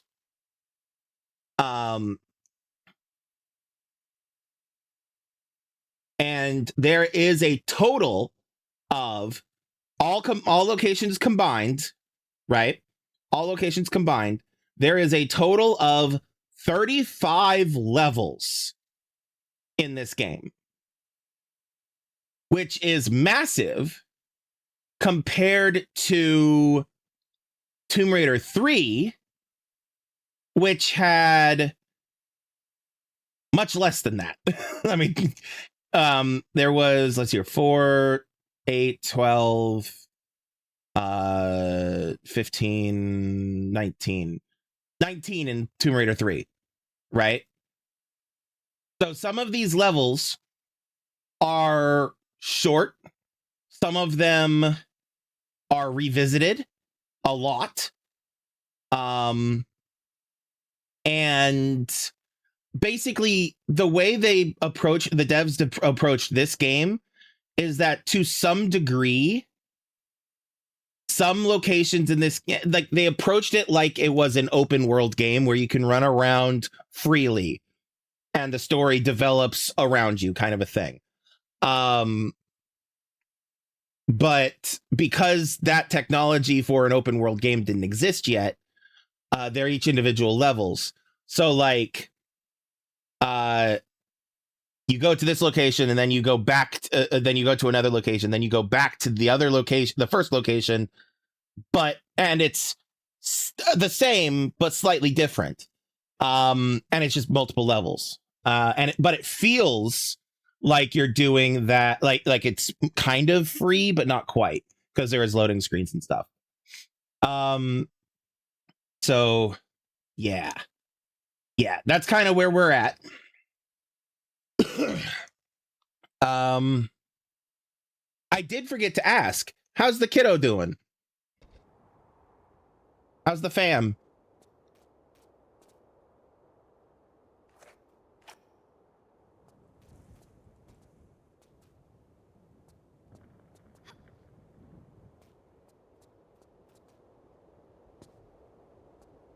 Doing good? That's good. Getting ready for the school year to start in like a month.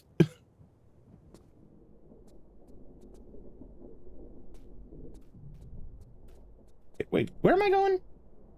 All right, there's the Jeep.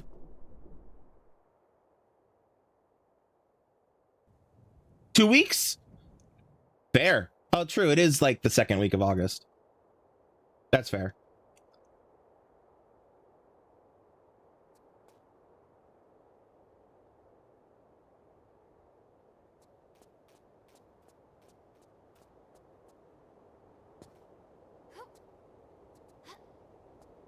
Is she ready for school to start? Are you ready for school to start?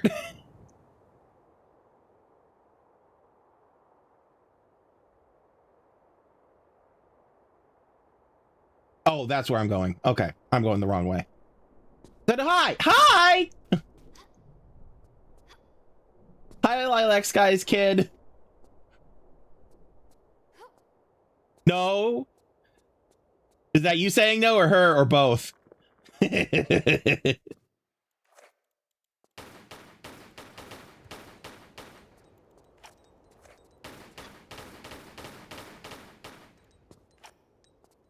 Her? Fair. Very fair. But you're ready for her to go back to school, I bet. Get her out of the house for a little bit.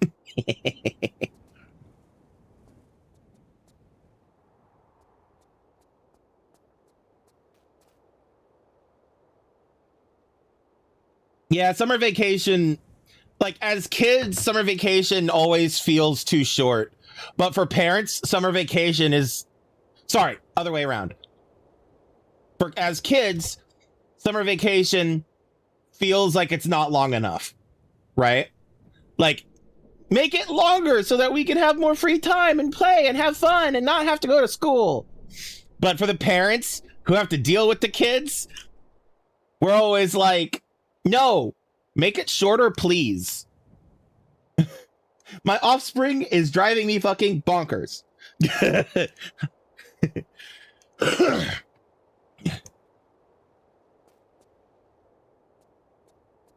What's hilarious is when you think about the teachers who are like, yeah, I kind of agree with the kids. Make summer break longer.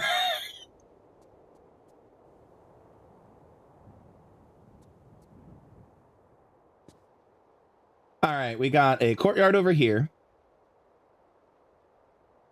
We got a thingy through there. She hung out with her friend. Yeah, you did mention that previously. So that's good. That's good. That's good. I was more of a inside kid. So shockingly. So I didn't, you know, but I also could entertain myself pretty easily. Teachers be happy when school is over. Yeah. Like, I mean, the good ones love what they do, right? But at the same time, they're ready for that break like the kids are.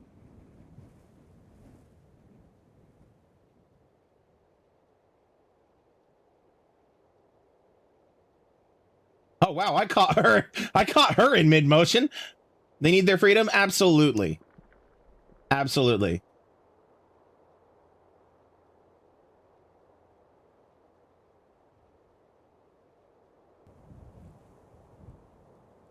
All right.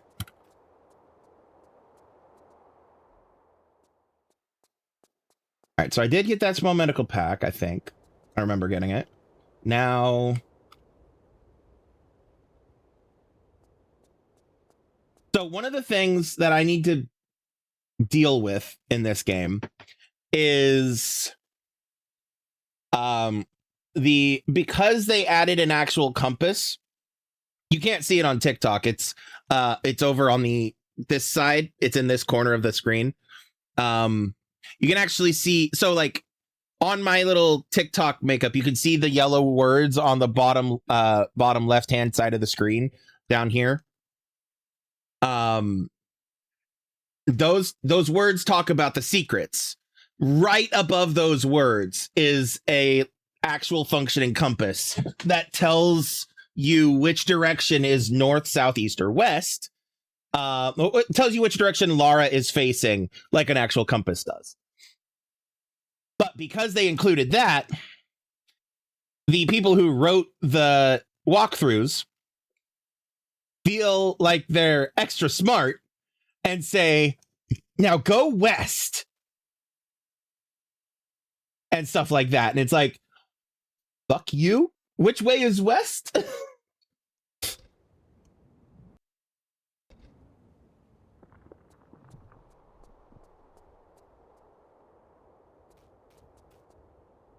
right, there's nothing in here. It's like those people who give directions for driving, and they're like, go west. They don't give you street names. They don't tell you how many stoplights. They don't tell you how many stop signs or anything like that. They're just like, go west about 4 miles. Then you'll find on your location, like go west, then turn north, then turn, go northwest about... Like, we get it. You know what you know how to use / where a company, like, have the cardinal directions in your brain. We get it. Y'all are smart. Help us dumb people, please. All right, what's down here? Ooh. Okay, this is a direction we need to go because that's actually more level. But I'm not ready to go that way yet.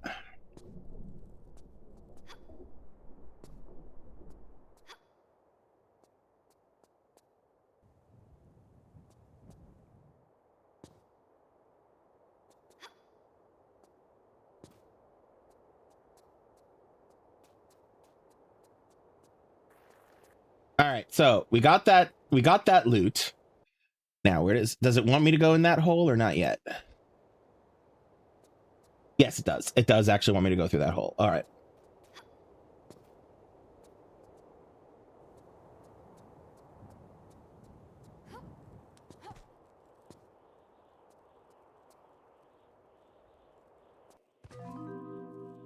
Oh, look, we found a secret. It was a lot sooner than I expected it to be. Oh, there's a scorpion right in front of me. That explains some things. It's a dead scorpion now.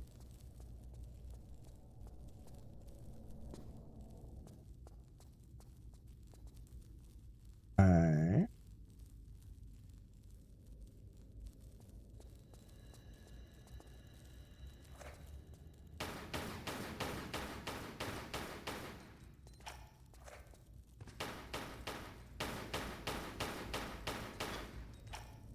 Alright.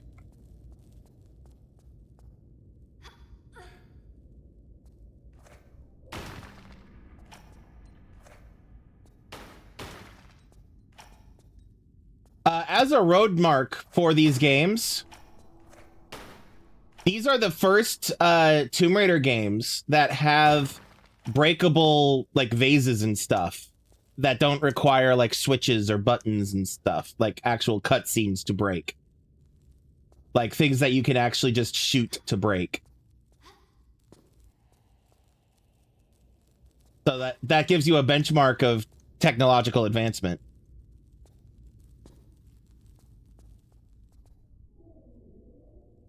Quick save, which is better. Absolutely. Better technology is better everything, you know? Unless it comes to AI. Fuck AI. Specifically generative AI.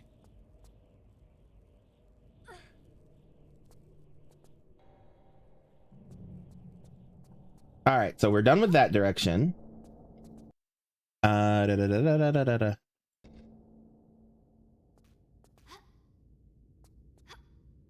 I don't remember if I've said this on stream or not, but I almost didn't play this game. I almost skipped it entirely. Because by this game, I mean the whole 4, 5, and 6 remastered. Because the developers who remastered the games used generative AI for some elements of it. So like if you go to the Steam store, it has a generative AI use warning label on it. They claim that they didn't use it for a lot and it was just for like placeholders during the creation of the game and that they then replaced it with their own stuff later. But I'm choosing to believe them. So like if one of those devs, if they did lie and one of those devs ever sees this and they lied, that's on your conscience. So I'm choosing to believe them, but I almost skipped this because it has that generative AI warning label on it. But because I'm choosing to believe them that the final game didn't actually have much, if any, actual generative AI in it, etc., etc., etc. And I'm really hoping that the new game that comes out, that any new games going forward for the record, don't use generative AI extensively, if at all. Ideally, not at all, but if they feel they have to, or whatever, etc., etc. Oh yeah, I hate it too. And we're not the only ones. It's generative AI is actively like this is not a hot take. This is like somebody who looks at the gaming landscape. Generative AI is actively killing gaming as a hobby. Actively killing it as a hobby. The reason being, they're purchasing so much of the technology for their data centers and stuff like that. Like they're purchasing RAM, they're purchasing graphics, they're purchasing CPUs, they're purchasing motherboards, all the technology that would go into a new console or a computer or something like that, and creating a scarcity because of just the sheer levels of the amounts they're purchasing for their data centers.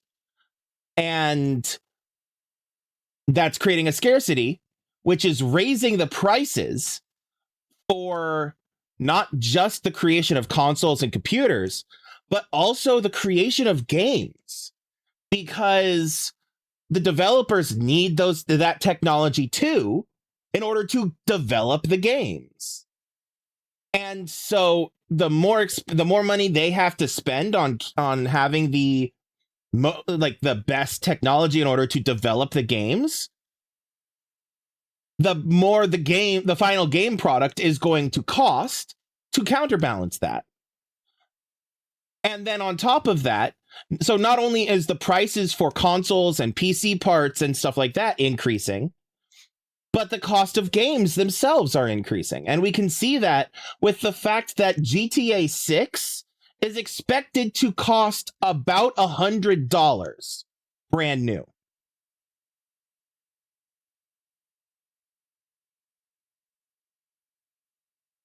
And that's not just them being precious because it's a much awaited game. That's them saying this is how much we have to price it for how much money we put into it for development. And so very quickly, they're going to be pricing their audience, their consumers, out of being able to afford their games. But also on top of that, in order to save money because of the hardware price increases, game creators are now pushing, specifically groups like Sony and PlayStation specifically, but some others are on board as well, specifically pushing to not create physical game discs anymore. And the reason they're pushing for that is because then they don't have to spend the money on making the disc.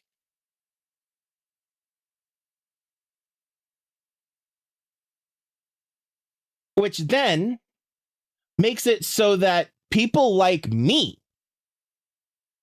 as a kid, can no longer get secondhand games. People who can't afford a brand new game console or a brand new video game at release, because now they will no longer have incentive to lower the prices of their games over time, which we're already seeing with Nintendo on the Nintendo Game Store and their games. Nintendo does not lower the price of their games, specifically Mario, Legend of Zelda, any of their IPs, Donkey Kong, etc. All of those games never go on, like they go on sale, but it's only for like a 10% reduction. But they all cost more or less the exact same price they cost when they were originally released.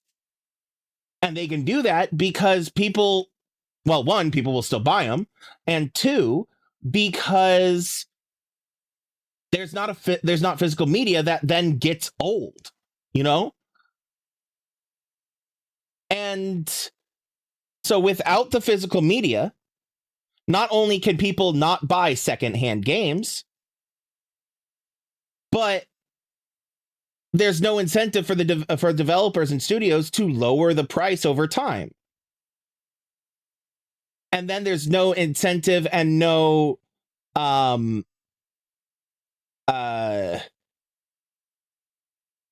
what's the word I'm looking for?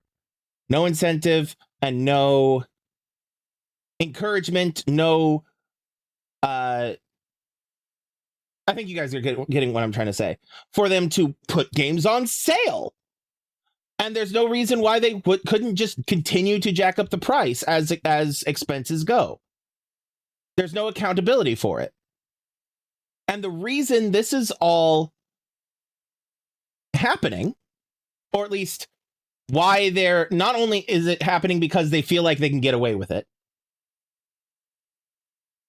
but because companies are looking for ways to cut costs, because everything else is getting so much more expensive, not just because of the war in Iran and the Strait of Hormuz and the oil and all of that being expensive as shit, and all of the tariffs and bullshit like that America is throwing around. And by America, I specifically mean the Trump administration. But on top of that, it's because of the damn AI data centers. Because they're buying up everything like fucking scalpers and in mass quantities, leaving shit for everybody else. And so generative AI is actively killing the gaming hobby.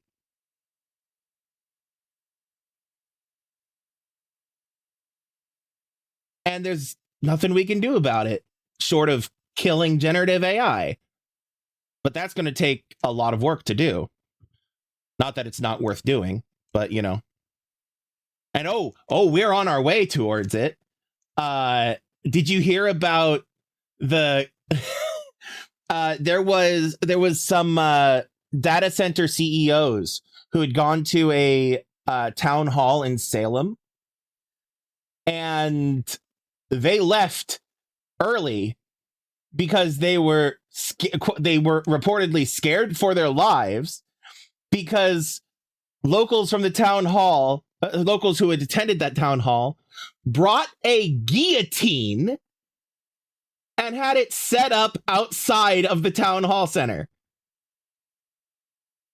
They feared for their lives, so they left early. And I love that for us. It was in Salem, if I remember correctly. If you Google it, I'm sure you'll find it, and it's great. I might be misremembering certain details, but there was CEOs, representatives. I'm pretty sure they were data center connected. Left for their lives because they were afraid because the locals brought a guillotine to the town hall. And yeah, and to which I read that and I'm like, good for them, you know. Good for them. Where can I get a guillotine that I could just drag around with me everywhere I go? Oh, man. Sorry, I just realized, I know on TikTok you can't see this, but I just realized my buddy Melidor is playing a game in which he's riding a giant spider. So I love him. I'm going to keep him up in the background. I'm just not going to have him be actually what's on the screen here because apologies to any arachnophobes who may be watching. Sorry. Didn't realize it until like just now. So I don't know how long that was on screen. Anyway. So yeah, enough getting off my soapbox now. I want to get up there because I want that. How do we do that? How do we get up there? This would be wild. Is this how we get up? Oh, I didn't swap my scenes. Sorry. Nope, that's not how we get up there because there's nothing on the other side of that slope. No,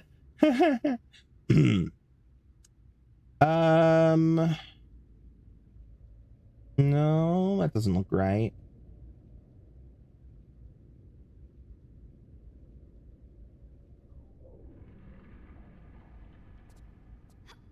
That's just a slope. To my left.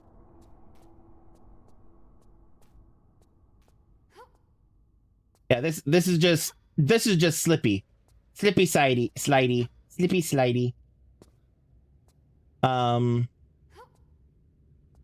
don't think I can. Well, maybe. Nope. And I don't think. Maybe. Hold on.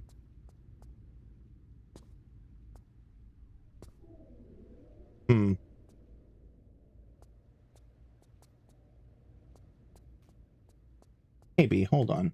I have a thought. Maybe I need to be back up here.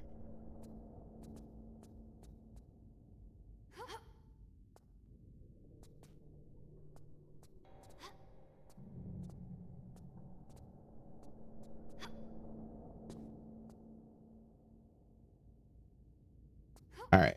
Now, can I... Nope. Okay. Ooh, can I get up here? Nope. Okay. Well, I don't think I can make that jump. But I'm going to try. Oh. Wild that worked. I don't know if that's intentional. Oh, balls. I was about to say I don't know if that's intentional. Well, I didn't, like, I tried it. I did try it.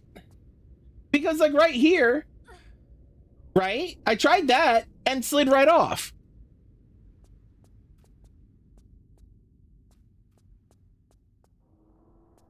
And I tried up here and just slid right off.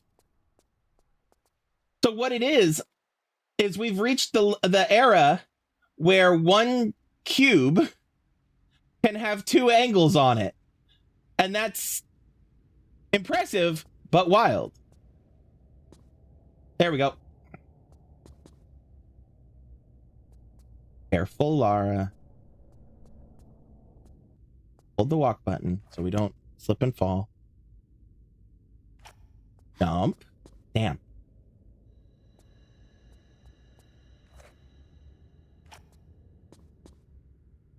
What if I just do this? Nope. Can I just... Like, I get it. I'm on the right path, but also at the same time, you know? Oh, balls. Ow. Get back up there, Lara. Oh, right. I have to... Right. I have to be over here and then do that. Nope. Oh my god. I don't remember how we got up there now. Is it just... Nope. I think I'm just being impatient. Hold on. Think. Womp. Was it over here? I think it was. I think I was here, and then I did this. There we go. And you know what? We're gonna save so that I can just reload from here. First, I'm gonna... No. This. There we go. I was overcomplicating it, or oversimplifying it. We did it! Success! Saved again, so we don't have to do that again.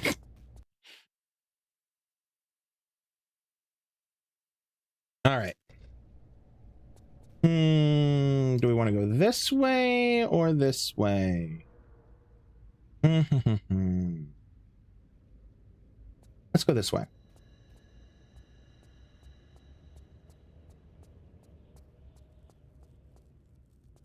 Ooh, fancy.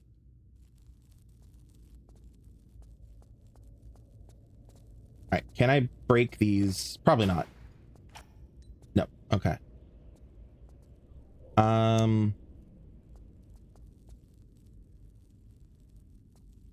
Go this way. Okay, it was pointing me up. Water here.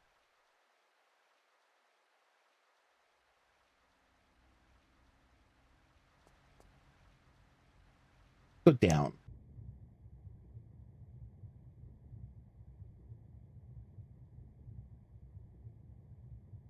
Further.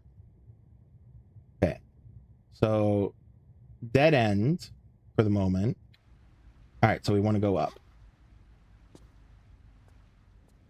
Going up would be nice. There we go, Lara.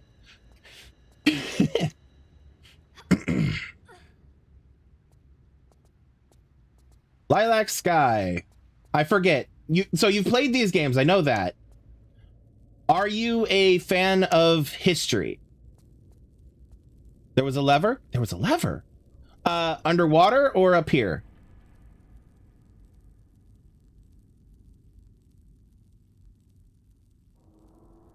Somewhat? You're somewhat a fan of history? Valid. History can be... It's very easy to have a complicated relationship with history. Underwater? Okay.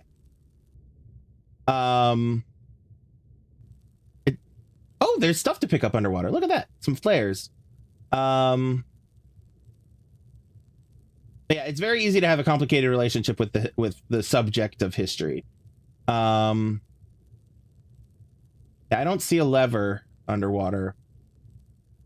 And yes, I went to the old style to make it stand out more.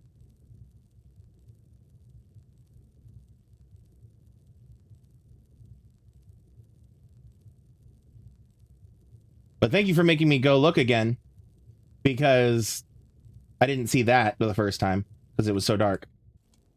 But yeah. No, you're fine. No worries.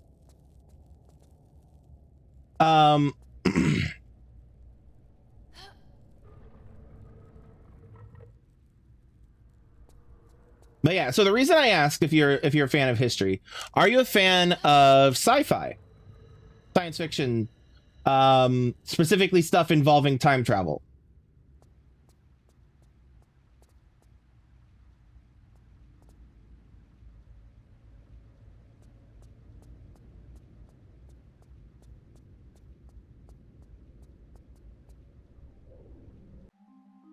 Yes, you're a fan of sci-fi?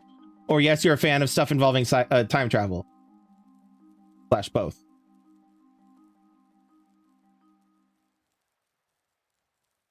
Both? Have you ever seen the British television series Doctor Who?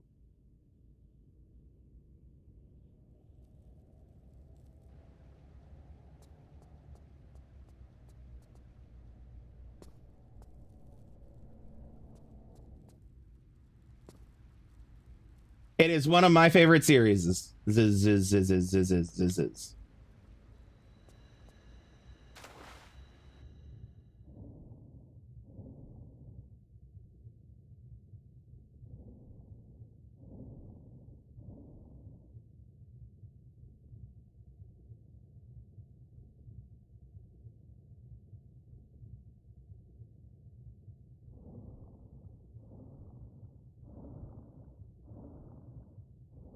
Oh, I can interact with this. Yay, she can just open doors with her bare hands now. Phenomenal. I forgot that I knew that was a thing you could do. I just couldn't remember if it was this game that introduced it. It's one of yours too. That's good. That's good. Taste. People with taste. The reason I asked is because anytime I play this game, I wear anytime I play Tomb Raider specifically, I wear one of two Doctor Who necklaces. Either I wear this, which is a TARDIS key from the classic Doctor Who series from the 60s to 80s. Or I wear just a little medallion with some Gallifreyan, circular Gallifreyan on it. And I do that because I'm a fucking nerd and archaeology and time travel.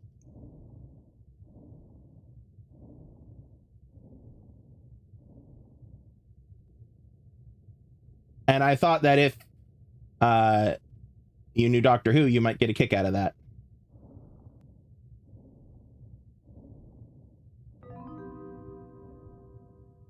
A secret. And I'm about to drown, so.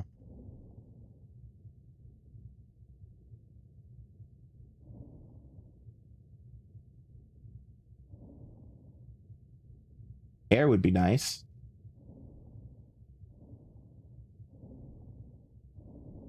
Nope. Drowning instead. Okay. Well, we learned. All right. So I believe this was before I... Oh, no, I did save after. Okay.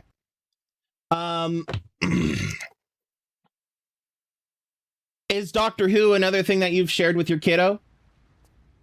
Because if not, you should. I'm one of those people who's like, Doctor Who should be watched by everybody. You know what I mean?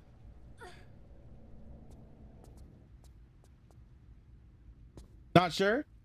I mean, fair.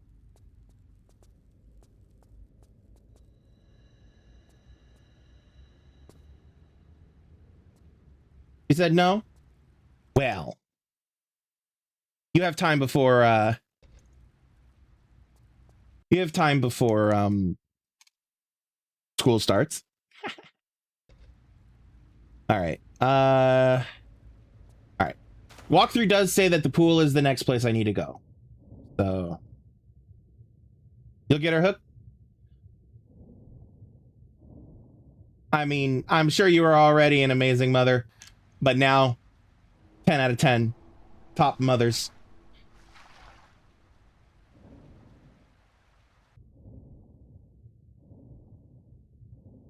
Wait a second. What? Okay, but what?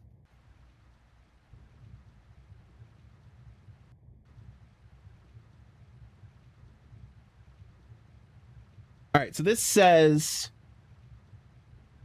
swim down to the bottom, retrieve some flares, return to the surface for air, then swim through the opening in the side wall. Check. Forward and down until you get to the square door. Then open it. which we did. Okay. So what happened was I missed a spot. What happened was I missed a spot where you can get air. So that's what happened.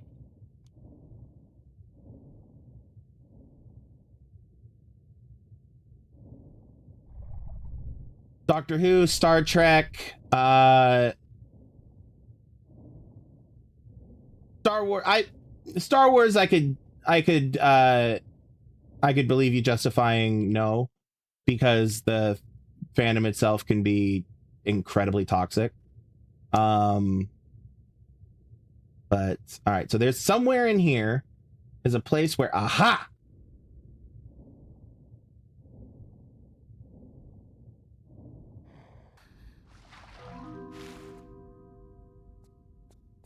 I love Star Wars too, don't get me wrong. I love Star Wars too, but the fandom as a whole around Star Wars itself is incredibly toxic. And so I could very much understand people wanting to shield their kids from it, you know, because the fans, the fandom as a whole gives Star Wars a bad name, unfortunately. But I love Star Wars, don't get me wrong. But like, yeah, there's a lot of very loud people in the Star Wars fandom who say very wrong and very shitty things and have very shitty opinions. I mean, that's true with any fandom, I guess, but Star Wars is objectively one of the worst fandoms online. So, but yeah, I definitely recommend, if you've not gotten into Star Trek, I definitely recommend it. The fact that your dad is a Star Trek fan should tell you all you need to know.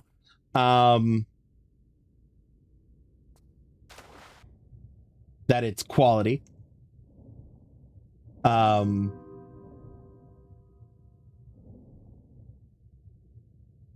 I am one of those people who's like, all Star Trek is good Star Trek, except for the J.J. Abrams movies.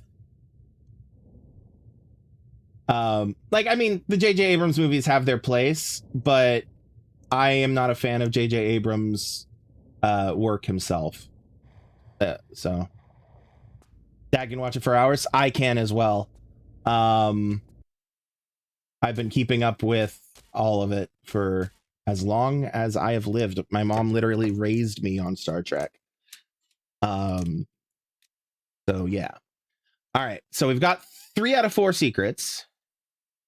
There's one more secret in the level.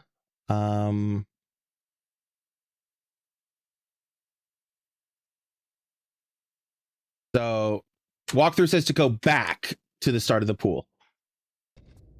Same with your dad. Quality parenting.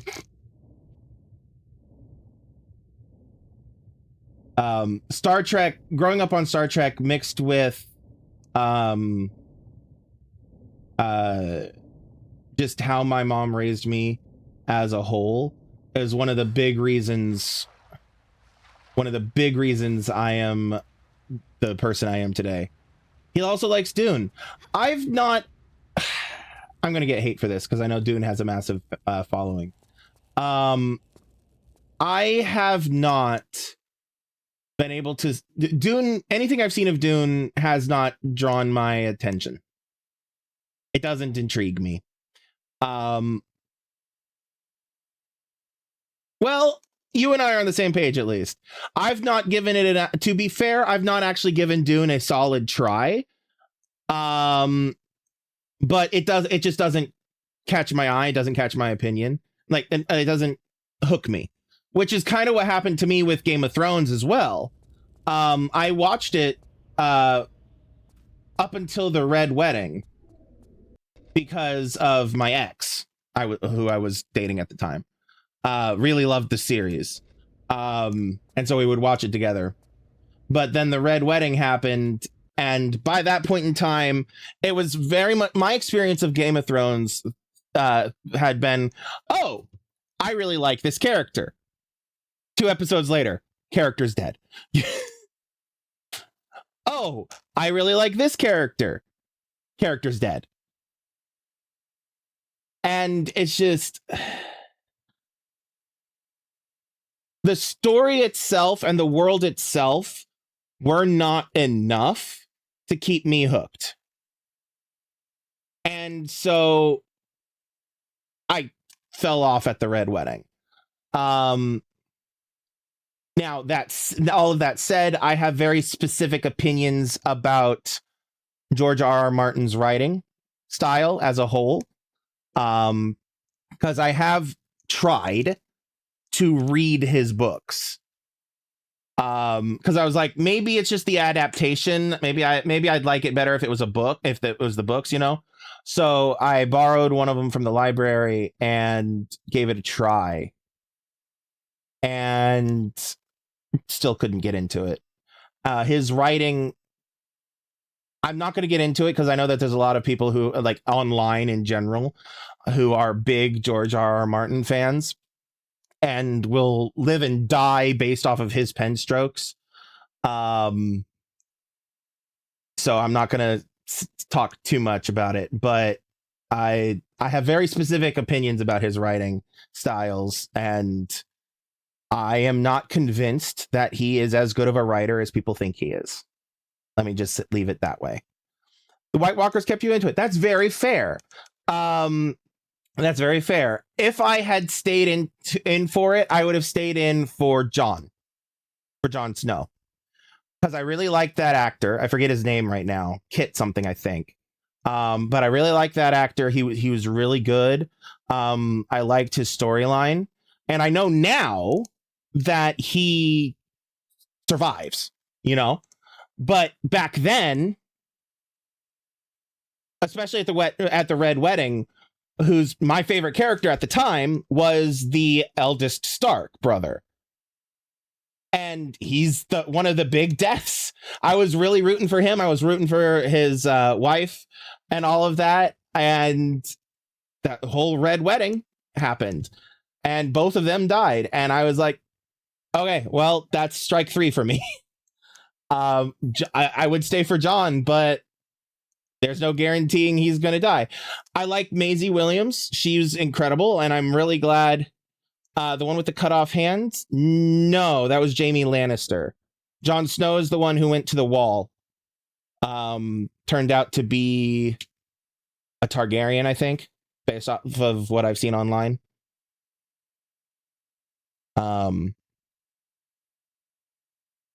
Yeah, I didn't care for any of the Lannisters. I like not even Tyrion. Like, he was funny, and had some good lines and good moments, but I didn't care for any of them. The only characters I actually liked were the Starks, and it got to because the majority of them were the ones who were dying. I was like, yeah, they're here to just get you twisted into emotions and then die and to break your heart. I will say this for Game of Thrones. It did the amazing job of giving us some phenomenal actors, right? I'm glad Game of Thrones exists because it gave us Emilia Clarke, it gave us Sophie Turner, it gave us Maisie Williams, it gave us what's his name? It gave us the guy who played Jon Snow. They're all phenomenal actors. And not even just them. I'm like, a lot more of them are phenomenal actors. But yeah. And like, I will say that it does have a place because it did get some people into the fantasy genre who would previously have never touched it. You know what I mean? People who gave a pass to things like The Lord of the Rings or other types of fantasy genres like that. And there are some people who are into things now that like D&D, Dungeons and Dragons and stuff like that, who would not have even touched it before purely because they liked Game of Thrones, you know? And so like, it has its place. The dragons, exactly. It has its place. And I'm glad it exists. But I have specific feelings about George R.R. Martin as a writer, and I have I had a very negative, sour taste in my mouth from my experience watching the show and trying to read the books. So yeah, I'm glad it exists. I have specific feelings, and we're going to leave it there. And I'm going to get back to actually playing the game. Dungeons & Dragons was your cartoon back in the day? I mean, fair. It wasn't mine. I had others, like Pirates of Dark. Oh, what were some of mine? Oh man, Pirates of Darkwater, Sailor Moon, Voltron, Thundercats, Real Adventures of Johnny Quest, Scooby-Doo.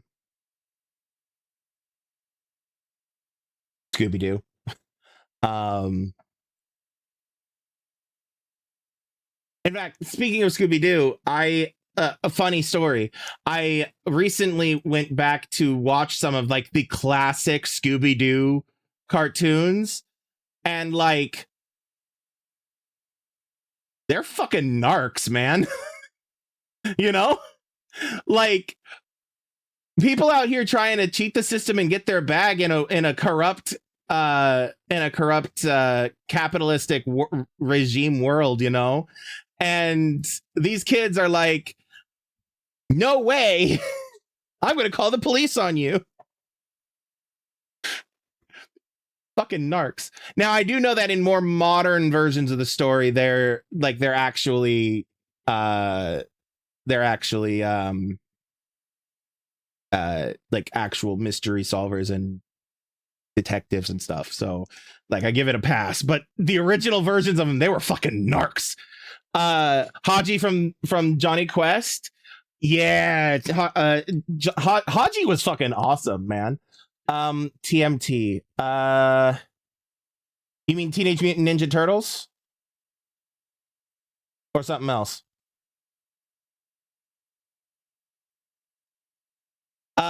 Teenage Mutant Ninja Turtles were not something that ever caught me as a kid, specifically because my mom was a bit weird in the things that she let us watch. She didn't like Power Rangers, and Teenage Mutant Ninja Turtles was too close to Power Rangers. And yet she let me watch like the Batman the Animated Series and Gargoyles and stuff like that. You know what I mean? So like she was a bit, but yeah, she didn't care for Power Rangers, and Teenage Mutant Ninja Turtles was too close to Power Rangers, and so I wasn't allowed to watch it. And because I didn't have that nostalgia as a kid for it, any of the future stuff that they've done for it, has not really grabbed me, you know? I know your cartoons. It's like we're approximately the same age or something like that.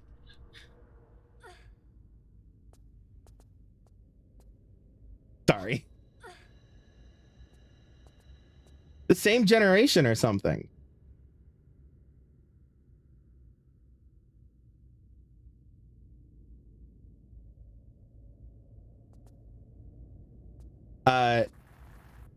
I just turned 36 this year. Don't feel like you have to out your age, because I know, but like I've said it before on stream, I'm 36. DuckTales? Yes. I grew up watching DuckTales. I don't have it on me or within reach, but I had the I mean, it wasn't DuckTales, but it was similar. Tailspin. You remember Tailspin? I had the Tailspin Sega Genesis video game. But yeah, DuckTales. And I also have you watched the modern DuckTales that came out on Disney Plus? Cause it's phenomenal. It's really good. It does so much justice for the original series while like building on it exponentially. David Tennant, the 10th Doctor from Doctor Who, is the voice of Scrooge McDuck. and it's phenomenal. And it's truly great. And so you should definitely check it out if you have access to Disney Plus. And it's, to my knowledge, it's just called DuckTales. And if you like that, which I have a strong suspicion you will, you should definitely check out Moon Girl and Devil Dinosaur on Disney Plus as well, because that series is also phenomenal. Absolutely phenomenal. How many secrets have I? I'm still on 4. Okay.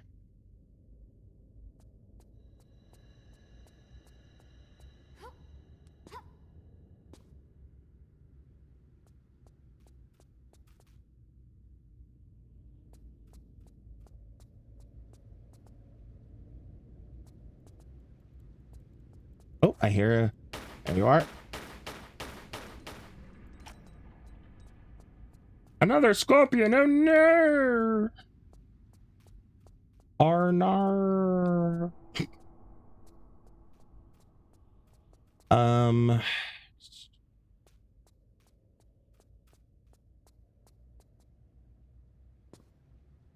But yeah, I got a lot of incredible like cartoon and TV recommendations. I have my digital library is like, I could last for years on stuff. So if you ever need recommendations for anything, I got you.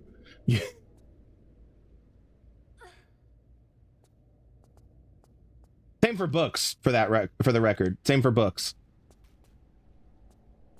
and music, though. My music, actually no, I take that back on music. Like I have music recommendations, but my music's tastes are much more limited than anything else. Oh no, that's not true. Not limited. My recommendations would be limited.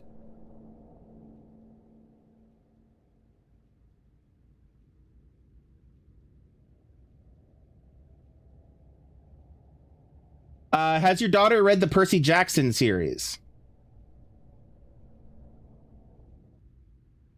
This looks like the way to a secret. It is a way to a secret. Okay.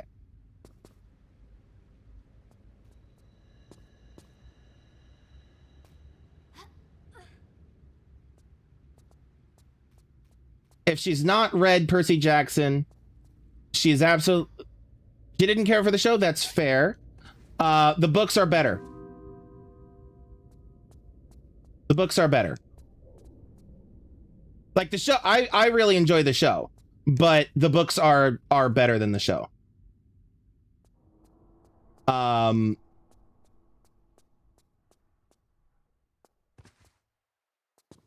Let's see here. The books are always better. Not always, but quite often. Let's see here what we got.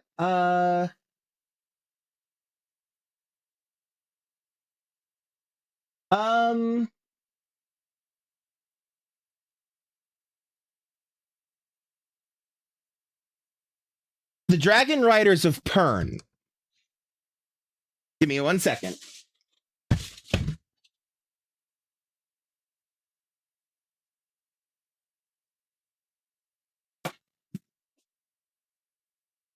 Let me move my little Mandalorian bobblehead. The Dragon Riders of Pern, P-E-R-N, by Anne McCaffrey.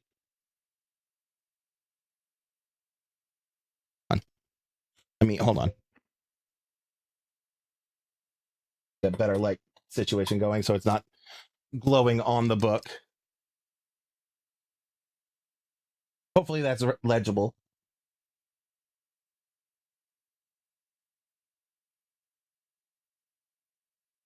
You got the screenshot?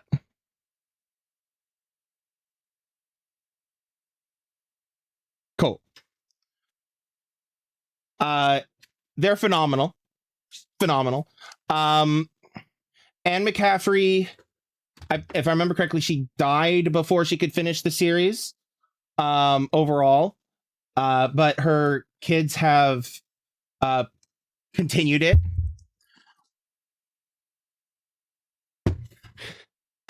I'm being shouted at from the other room that the kids haven't continued. The books that the kids have continued are not as good as the originals, though. But yes, recommended. Dragon Riders of Pern. Let's see here. What else could I recommend?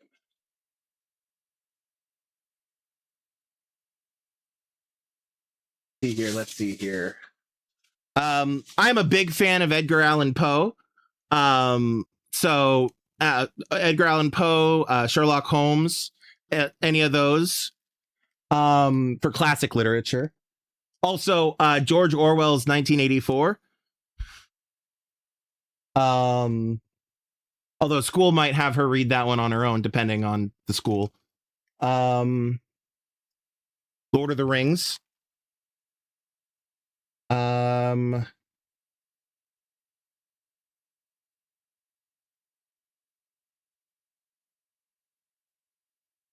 Now,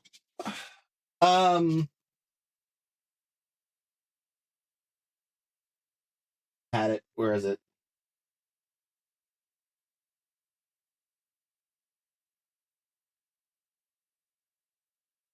I lost it. I don't know. Anyway, there's also a series if you're for any Disney fan, right? And by Disney, I specifically mean the parks more than just the franchise as a whole. As a whole,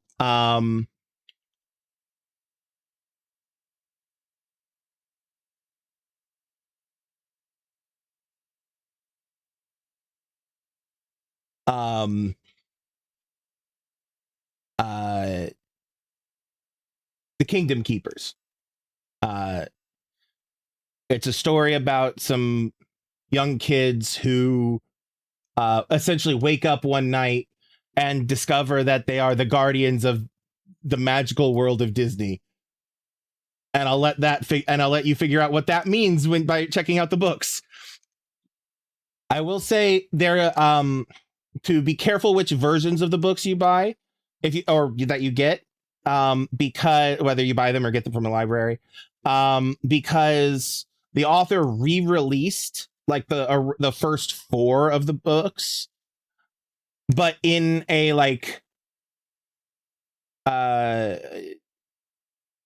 streamed down kind of way, so that there's a lot of like plot details that got skimmed out.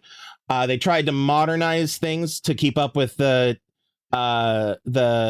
current modern setup of the park, so that rides that are mentioned in the old books, in the early books that are no longer there, are replaced by whatever is currently there.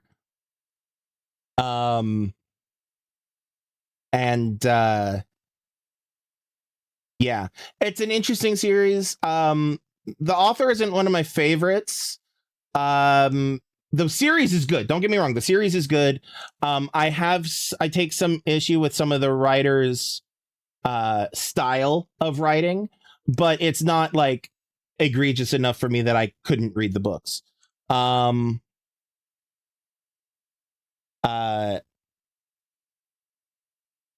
Mercedes Lackey, the Valdemar series, and Stephen Brust, I'm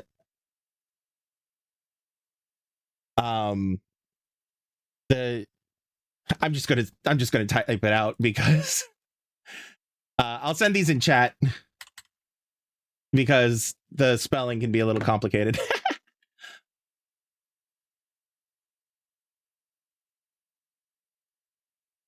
There's that one, and then the other one is this one.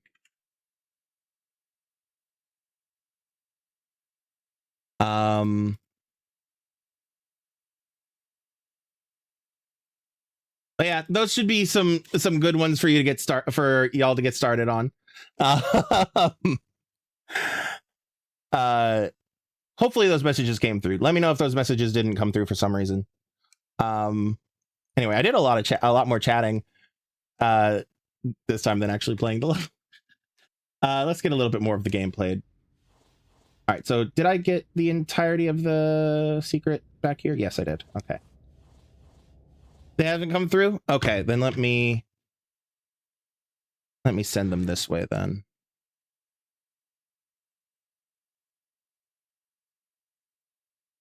But sometimes my OBS TikTok chat doesn't actually send my messages like it should. Just actually open TikTok.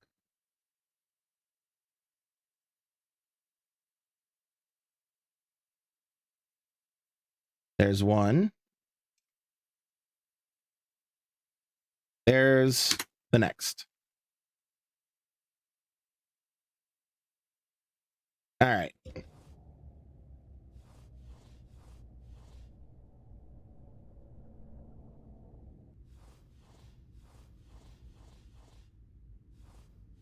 Yeah, that list should be a good list to get going.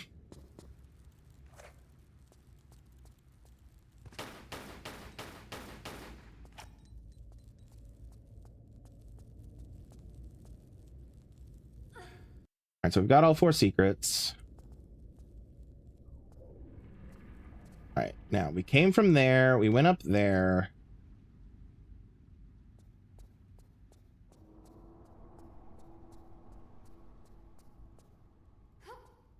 Oh, I hear another one. You at? There you are. Aim down, Lara. Okay, fine. Oh, there's a small medical pack.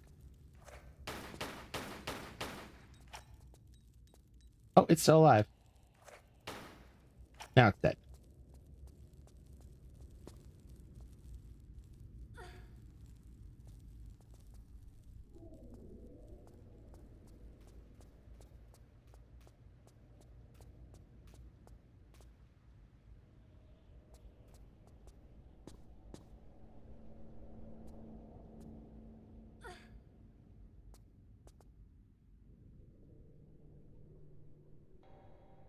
Okay, this will just take me back here. All right.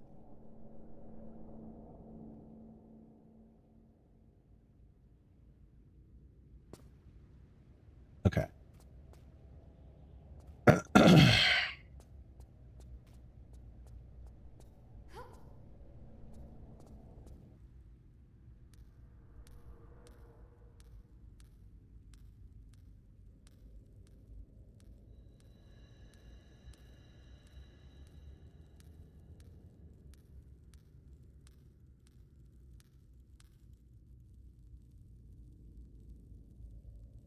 Ha, I see you. Another scorpion. Get over here.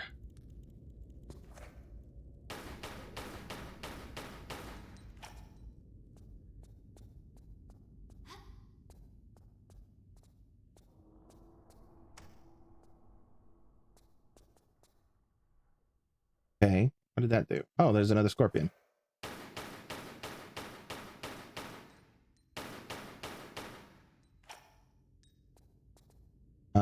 So I pushed the button. What did that do? Oh, did it open a thing here? No.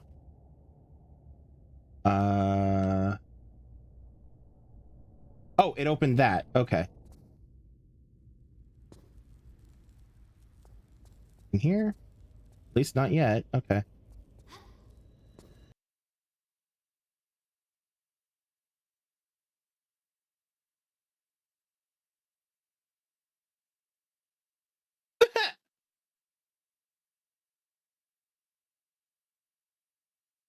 Oh, TikTok be TikToking.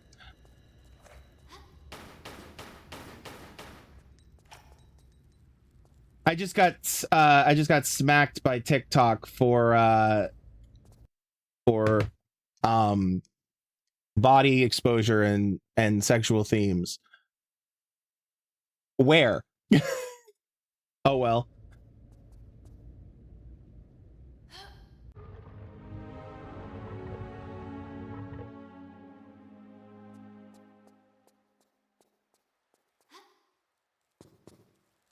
Exactly.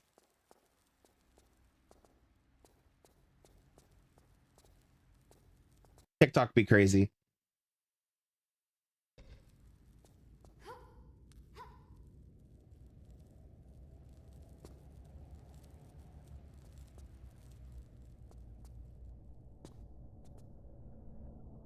I mean, I'm about to end stream anyway, so.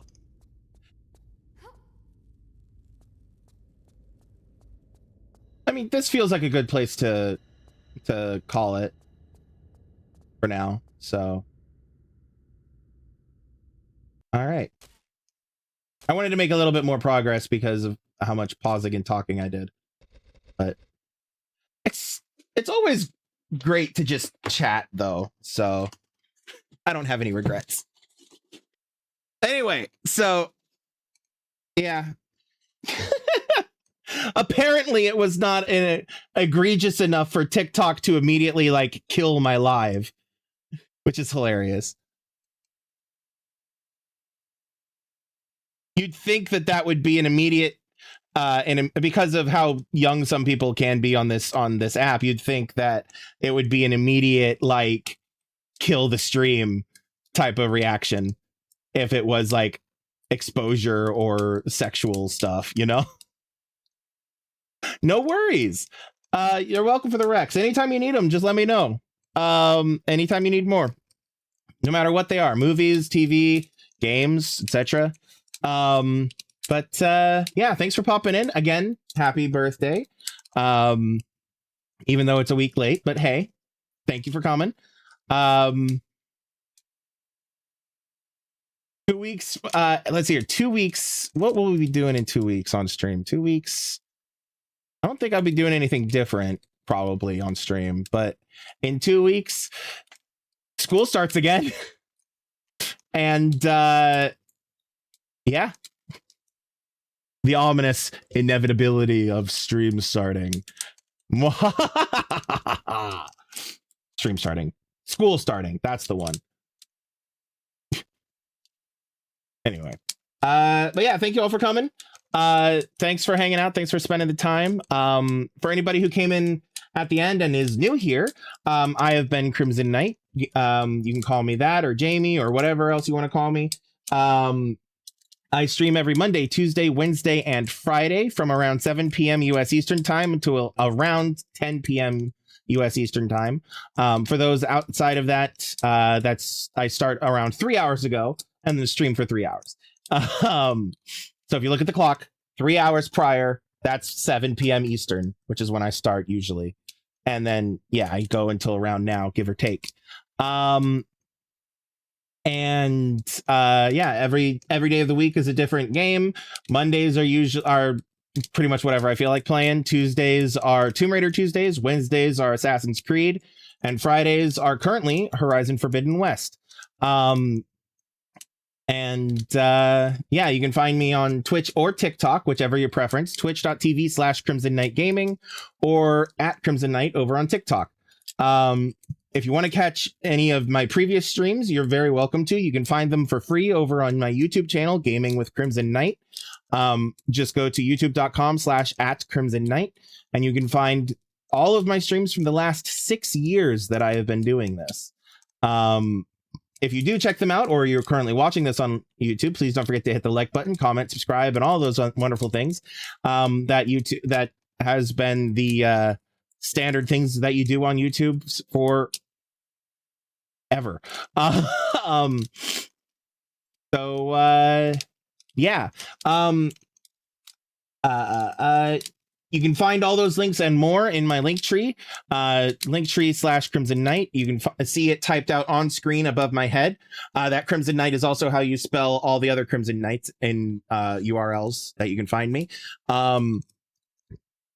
In that link tree, you'll find links to my socials, my Discord, my YouTube, my Twitch, my Ko-fi, my Patreon, and a bunch of other things as well, including the TikTok. If you go there and decide you are willing and able to throw some money my way, you can. It would be greatly appreciated, but it is not required. I don't believe in paywalls, not really. So you are.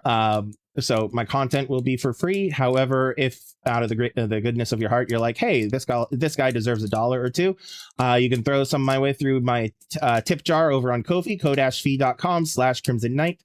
Or you can subscribe to me monthly for $1 or $2. on my patreon.com/Crimson Knight. But again, don't feel like you have to do that. And of course, if you prefer to use the built-in functionalities of Twitch or TikTok or whatever other platform, of course, you are very welcome to do so. But again, don't feel like you have to.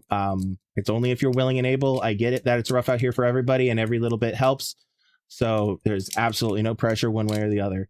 Just if you're willing and able, and you're like, hey, this guy is awesome, let him have $1. So yeah, check out that link tree. We'll be back tomorrow, which is Wednesday, with some more Assassin's Creed Odyssey. And so until then, remember to have empathy, be kind, be safe, love yourselves, and love everyone around you. And I will see you all next time. I love you all. Peace out.